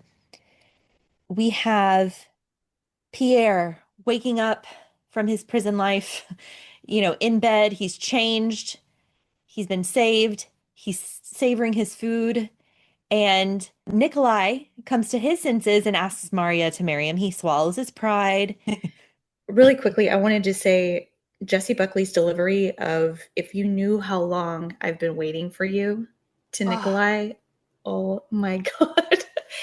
That I had forgotten about that, and oh, that scene just killed me. Oh, she's so wonderful.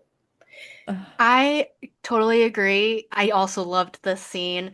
Um, and it's so funny because I feel like Nikolai has the most interesting character arc of the whole series, like Mhm. arguably because you kind of know that Natasha's gonna start and end good. You know Pierre's gonna start and end good. When we first meet Nikolai, you're like, I don't know about this kid. He's such a pushover. He's kind of a doormat. He lets everybody kind of like, just walk all over him. Like, Pathetic. um, he's kind of pathetic. Like Dolokhov tries to take his betrothed and he's like, meh.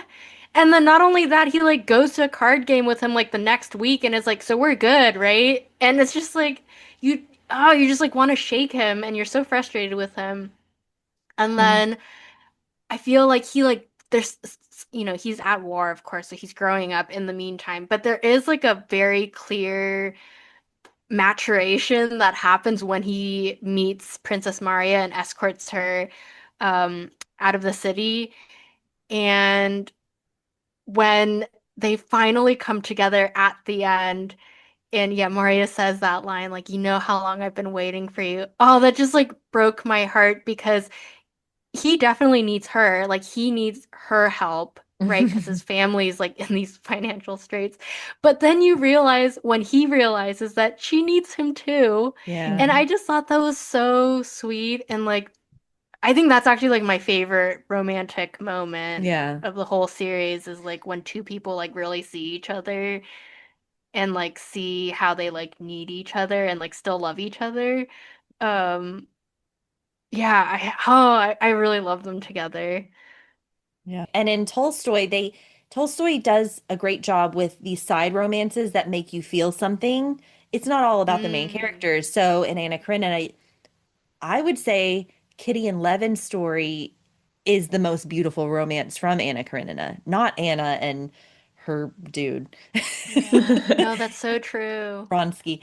I couldn't think of his name. But Kitty and Levin are the stars there, in my opinion, and they have to go through a lot of s stuff to get to each other. And yeah, he does. Tolstoy wrote these people so well. Yeah, it's beautiful. And so then Pierre goes to like congratulate Maria on the betrothal. Funny how that worked out because, these families are all intertwined. And I love how he doesn't notice Natasha there. He's like talking Mhm. about Natasha, like, was she there with Andre? And then Maria's like, you know who's sitting over there, right? Like, and then Natasha stands up and it's just like game over now. Like the timing is right for them. They are at the right time to finally get together. And they know it. It's like, you know it as an audience, they know it. It's almost like he just can't believe she's there. That's kind of how it felt to me. Like that's why she's in the shadows. He doesn't Yeah. even think it's possible that she could be there with him and still want to be with him in any sort of way, even as a friend. And yeah, it's so beautiful to see them together. And Maria's like, okay, now's your chance. Go be together. Mhm. So sweet. And I think it does make sense that he doesn't see her right away because we're so used to seeing Natasha in these brighter colors. She wears a lot of like lemon yellow and like sky blue and like towards the end of the series she's wearing much darker colors, like much more subdued, like navies, and I think she was wearing a navy dress or maybe a black dress when Pierre goes to see her that time.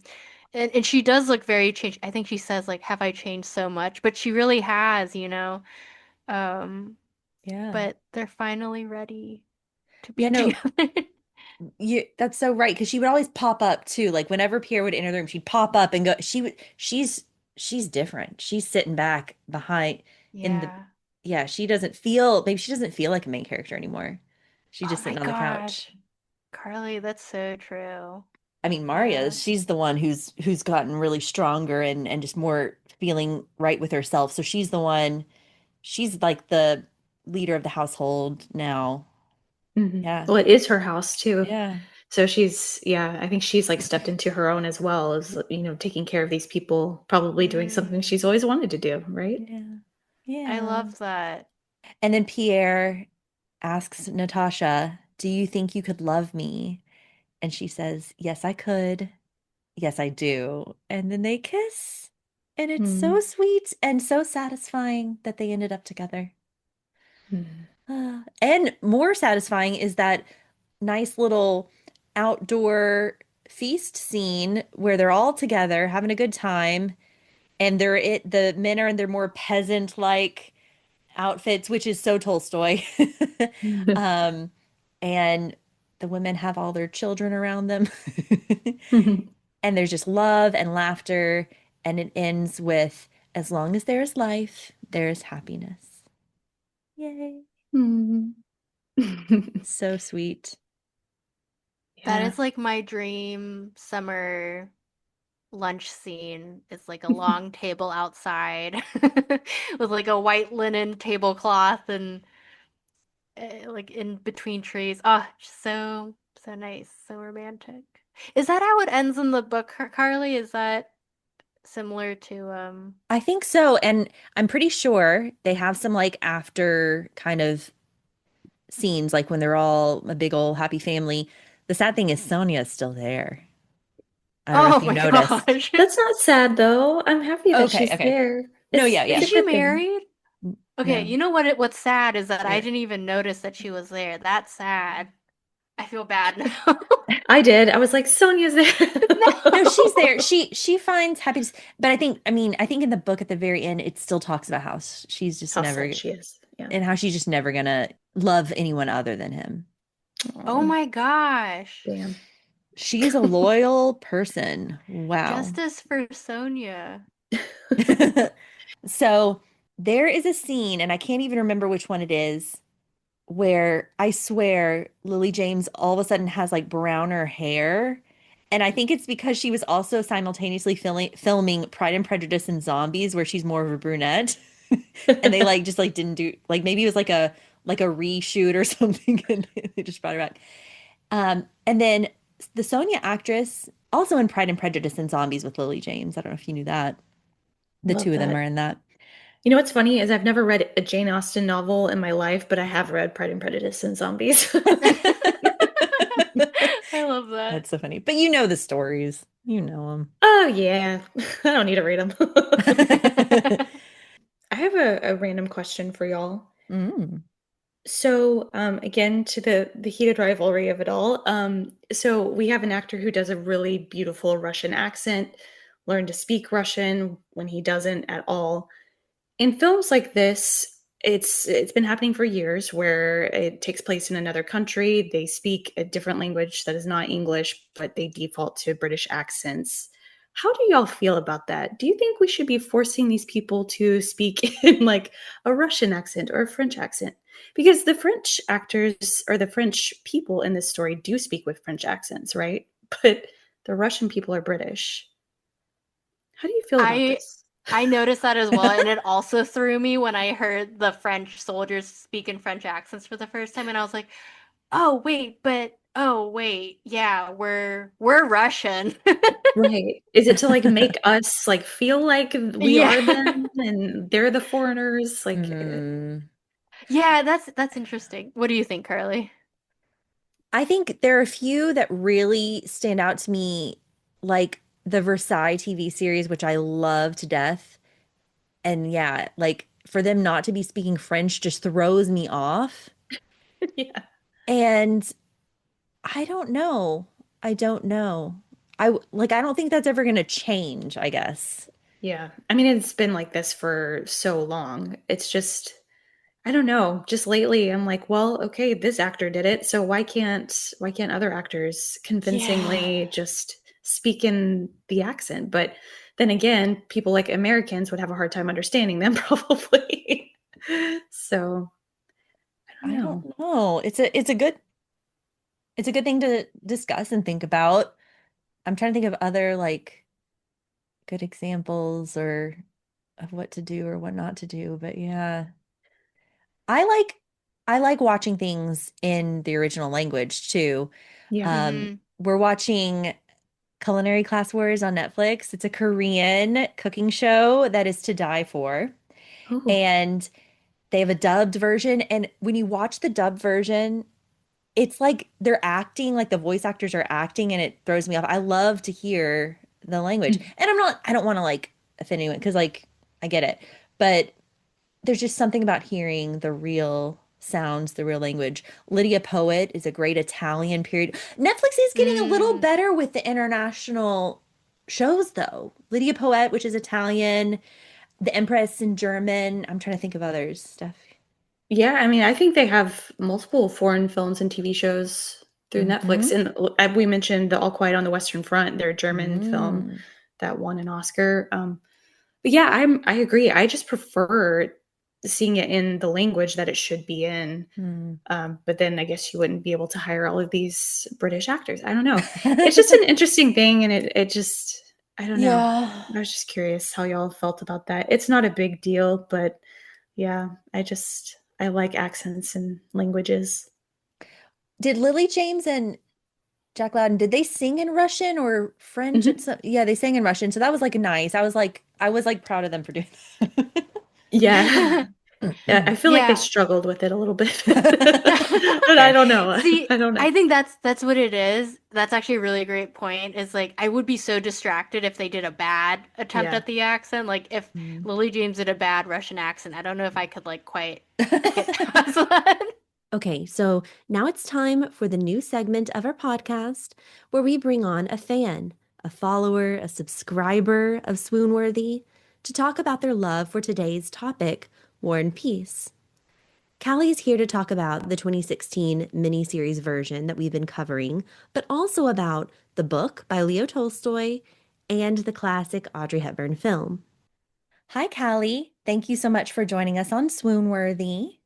Hi, Carly. It's such a pleasure to be here. Thank you so much for having me. It's our pleasure too. And we've been wanting to try something new on the show, bringing one of our podcast subscribers and Instagram followers, someone who's been supporting us, to hear their insights on period dramas. And you immediately came to mind. So you were actually one of the first people to suggest or recommend that we cover it on Swoonworthy. And we always appreciate this type of feedback. Hearing what our listeners want us to dive into really helps shape the show. So we thought we'd invite you to talk about it with us for a few minutes. So, Callie, what is it about War and Peace that makes it one of your favorite period dramas? There's so many things that I love about War and Peace. I've read the novel by Leo Tolstoy. I've watched the Audrey Hepburn 1956 version since childhood. I've watched the BBC version many, many times over. And I love every single one for its own reasons. I just think it's such a great story. Like at the end of the Yeah. day, it's a sweeping epic. It's talking about a really fascinating time to me in history, but then it zooms in on these really personal stories while, painting a picture of what life was like in a really unique time in history. So I really identify with Natasha's character. Yeah. I remember reading the book. I think I read it in high school first, and I'd already seen the movie, the Audrey Hepburn movie, and I really felt for Natasha's character because she has this at the start, this innocence, this Hmm. sweetness, this hopeful, romantic sensibility. It kind of reminds me of my other favorite character, Marianne Dashwood from Sense and Yes. Sensibility. Yes, She definitely. really reminds me of Marianne, this passionate, kind, trusting person, and gets swept away by her romantic sensibilities. That was so me in high school. Oh. I just watched Disney movies. I was waiting for my prince, and interesting to see her development as a character, how she kind of realizes more of what the world is like. She matures, she gets grounded by some of the experiences she has. Um, and I know a lot of times it focuses on the men, it Sure. focuses a lot on Pierre and on Prince Andre, and they also actually go through their own arcs too. But as a woman, I just love Natasha's character so much. Yeah, it's really almost a coming of age story. And I too find Natasha quite relatable. She's very lively, free-spirited at first, happy, always, looking at the positive outcome of everything. And I do have to say, Lily James, of course, does an amazing job, but Audrey Hepburn, how can you not think of Audrey Hepburn when you think of Natasha if you've seen this movie, the old movie? She's so iconic. I mean, Hmm. honestly, how can you not just have your eyes glued to Audrey? Yeah. She carries every film she's in. I mean, let's be Yeah. real, right? Yeah.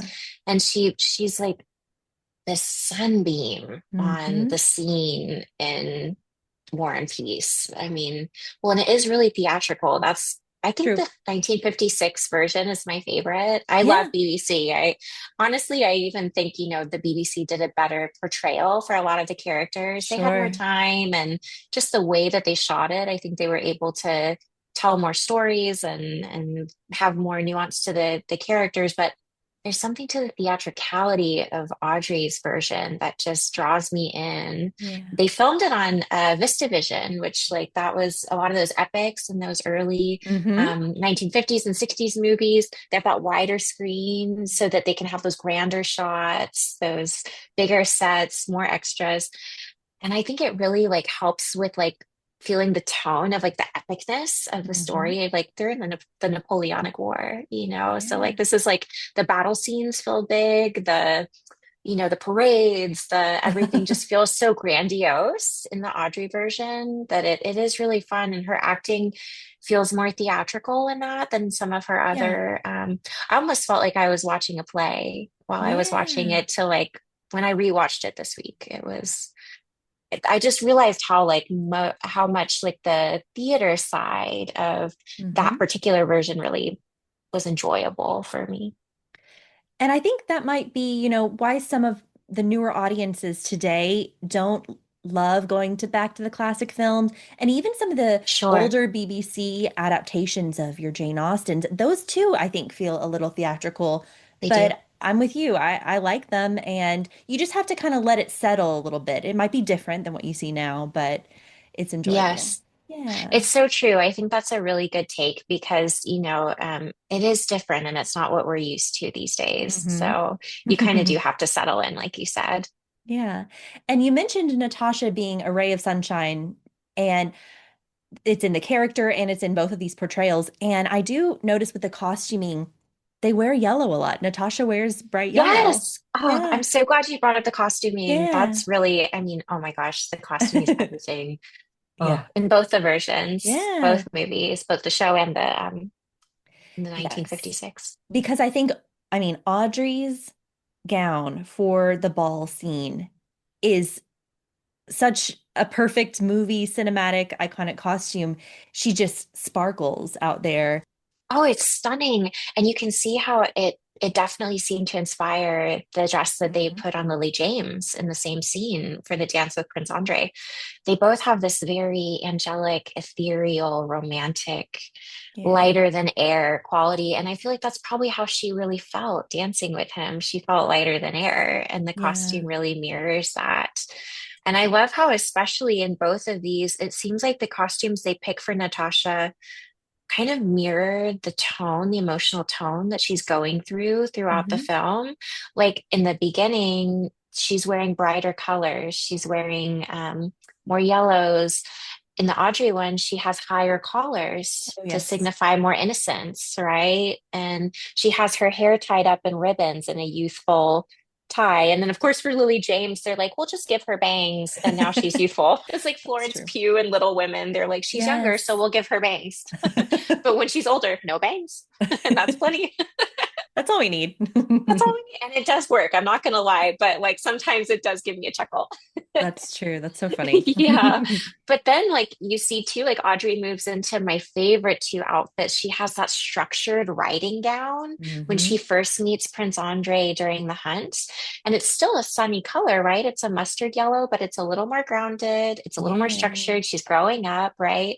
And then when she goes, I'm thinking about that stunning green velvet dress that Yes. she Yes. wears to the party where she's first seduced by Anatole. Hmm. That is such an intense look on her. Yeah. And I was thinking about it, watching it, and that so mirrors what she's going through because she's in this gown that, like, Audrey looks stunning. Don't get me wrong, of course. How could she not? But it does feel like she's like almost overwhelmed.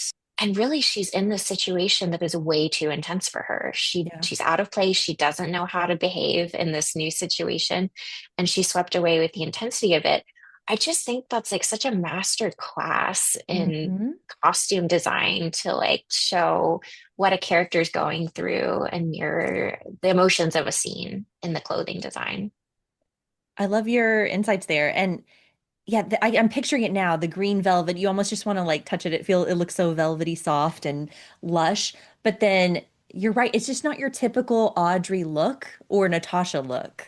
Yeah, there's a sensualness to Hmm. it, Hmm. this adult feeling to it, which her character is stepping into and and it's not suiting her at that time, Yeah. with that person, with that time in her life. And so it does feel out of place. Out of place. Um, And then now I'm thinking about Lily James when it's that yes. baby doll pink. I mean, she looks like the cutest little thing. And I know Helen remarks like, I can't even wear something so sweet like that anymore.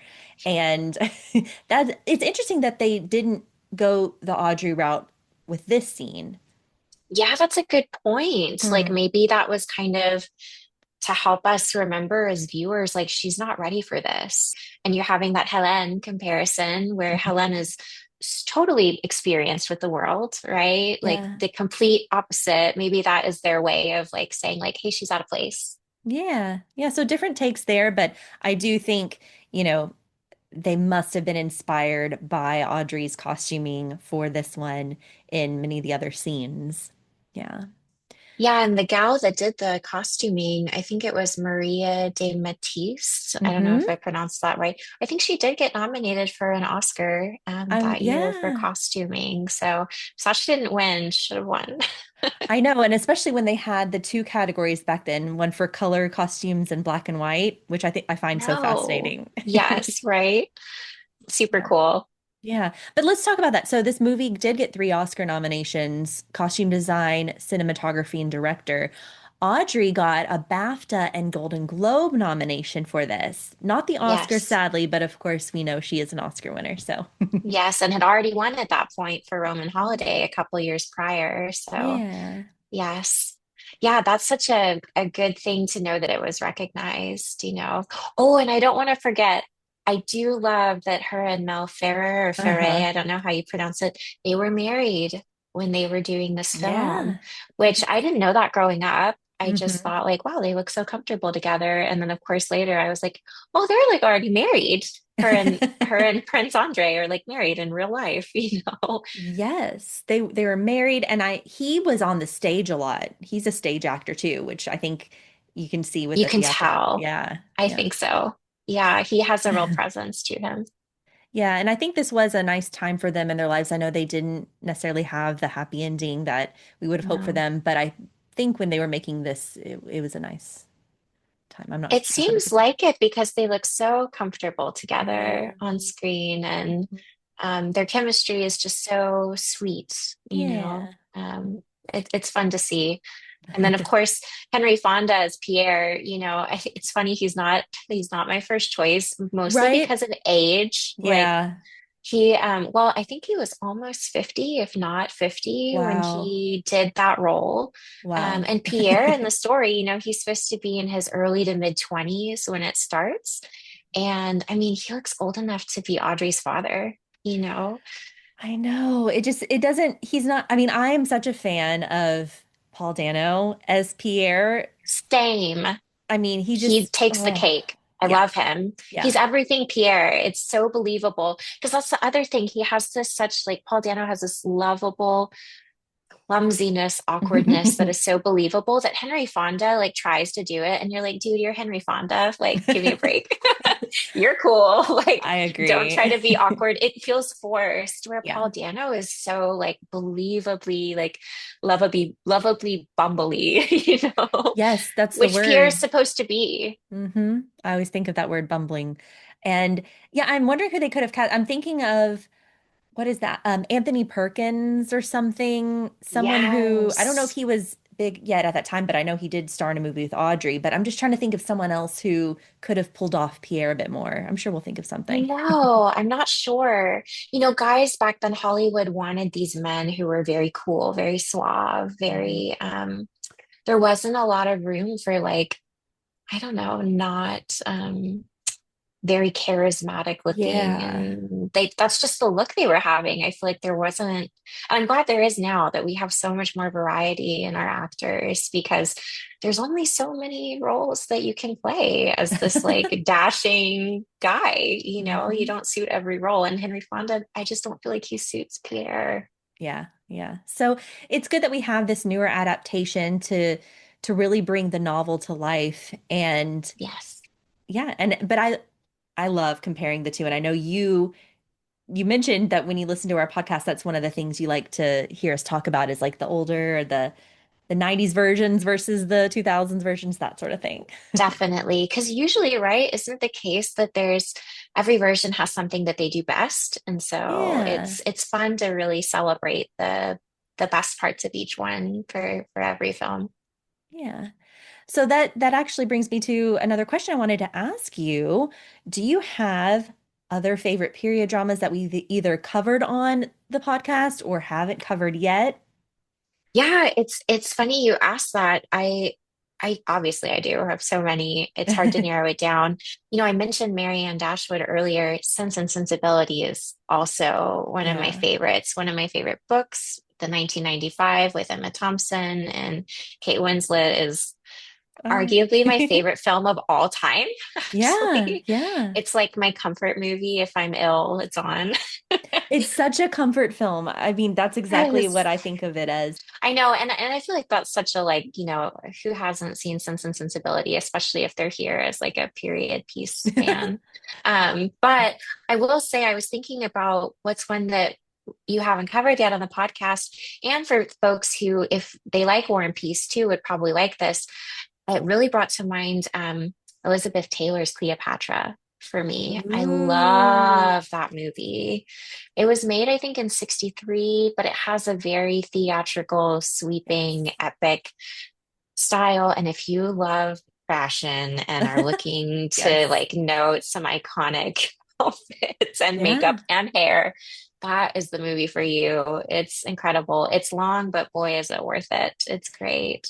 it is. And you know what? I didn't watch it until probably 3 or 4 years ago. I finally sat down to watch the Mhm. whole thing. And I'm a classic movie fan, but it always just seemed a little daunting to me. It was long. Exactly. And I think I'd seen clips of it, but I was like, I need to watch the full thing.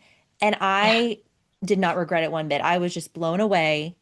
And Yeah. as you said, the costuming, the production design, I knew it was a pain to make. Like I've heard all the stories. It It was for many reasons. for many And reasons. the drama behind it. Of All the course, if you ever drama. do an episode on that, you could do an episode just on the drama behind it, let alone the movie itself. Yes, but okay, love that you love Cleopatra with Elizabeth Taylor. Was it Richard Burton, Rex Yes, Harrison? and Rex Harrison. Yes, Oh, what a cast, right? Oh my gosh. yeah. Okay, Yeah, Callie. I super think great one. we might have to cover this one. I might ask you for that one. You, I would be honored. Oh, let's do it. And I'm just picturing Elizabeth Taylor right now in all those costumes. I know it's for me, costumes. If there's great costumes in a film, I'm going to be watching it. That's all you have to say. The costumes are all it takes. And Elizabeth Taylor's costumes in that movie in particular are some of, honestly, I think the most iconic costuming in Hollywood. Like it really set a tone for opulence. And I feel like that's like where extra really began, honestly. Elizabeth Taylor is like where extra got its name. It wasn't that, but she was ahead of her time. She's fabulous. Yes. And you almost think of someone larger than life. How could they even portray her? I recently watched, it's like a biopic of Sherilyn Fenn. Uh-huh. She was from Twin Peaks, and I'm a big Okay. okay, but this actress played her in like the Elizabeth Taylor story. She did a pretty good Ooh, job. really? Okay, I need to watch that because I feel like that's quite the feat to take It on Elizabeth is. Taylor. I mean, if anyone could come close to that, she did it. It was on Amazon Prime, so I'm curious if you what your take would be on that one. Yes. Yeah, I'll have to watch it and message you about it. Yeah, please do. Also, James Norton is so gorgeous, and I couldn't say it then, but in comparison, Mel Ferrer, he was, he was okay, but like, give me a break. James Norton, and he's such a good actor. I felt like he did Prince Yes. Andre so much justice. Um, just being the good man, but kind of having his priorities a little misplaced for a while. Yeah, that's a So good way to put it. That's a good way to characterize him because he's the protagonist, but then you don't always agree with him. yeah, And well, he and Pierre. I mean, it's a unique story in that we have, I mean, it's kind of like a love triangle, but I like to say, but everyone loves each other of the three. Like they all love each other. Yeah, It's yeah. unique. It's unique. And it's the story of finding your way because I feel like Pierre is really trying to find his way in life, find Oh his yeah. purpose. Andre is kind of trying to redeem himself after some mistakes, and Natasha's learning about the way the world really works. So they're all growing up together, and it kind of is like all their paths are kind of the right person, the wrong time at Uh-huh. different moments. And then, of course, you get what you get in the end. And I'm pretty happy with the ending, but Yeah, it's kind of bittersweet. I'd agree. I just want someone for Sonia. It's my Don't, thing. I'm like, who's there for Sonia? She's so great. Love Sonia. I know. That's the sad part because Maria and Nikolai, that's a happy ending Yeah, as well. And then yeah, it poor Sonia. is. Poor Sonia. I know. I'm like, just somebody for Sonia, and then I can rest easy. Yeah, no, thank you so much for joining us on Swoon Worthy. It was so exciting to have someone who's listened to our podcasts and follows us on Instagram and has followed our Swoonworthy podcast journey for the past couple years on the show just to, get your takeaways from some of our beloved period dramas. So thank you. Thank you so much for having me. Truly, it's been a dream come true. It means the world to be included and to share my passion as well. Oh, thank you, thank you. All right, back over to Sunny and Steph to wrap up our episode. I am very interested in seeing the Audrey Hepburn, Henry Hmm. Fonda War and Peace now, and I looked it up like at my library, and it was so funny. The description for this film was War and Peace is a commendable attempt to boil down Tolstoy's long, difficult novel into 208 minutes screen time. Like that's like what's on the back of the DVD. Yeah, And I have to say 2016 War and Peace is a very, very commendable yes. attempt. Like I really, really enjoyed it. Well, there you have it, folks. We have finished our deep dive on War and Peace, the miniseries from 2016. This story reminds us that even in the midst of chaos, whether it's war, heartbreak, loss, messy human mistakes, people keep choosing love, forgiveness, and hope. I think that's why this story endures and why this adaptation hits so deeply. As long as there's life, there's happiness. And as long as there are period dramas, we'll be here to talk about them. Thank you to my amazing co hosts, Stephanie and Sunny, who recapped the 2016 version with us, and to our special guest, Callie, a Swoonworthy follower and subscriber who brought us some comparative insights between the miniseries and the 1956 Audrey Hepburn film. Please share the link to our podcast with a friend or family member who you think would enjoy Swoonworthy. As a reminder, we're on Instagram, YouTube, Patreon, as well as most podcast platforms. Catch you next time. Bye.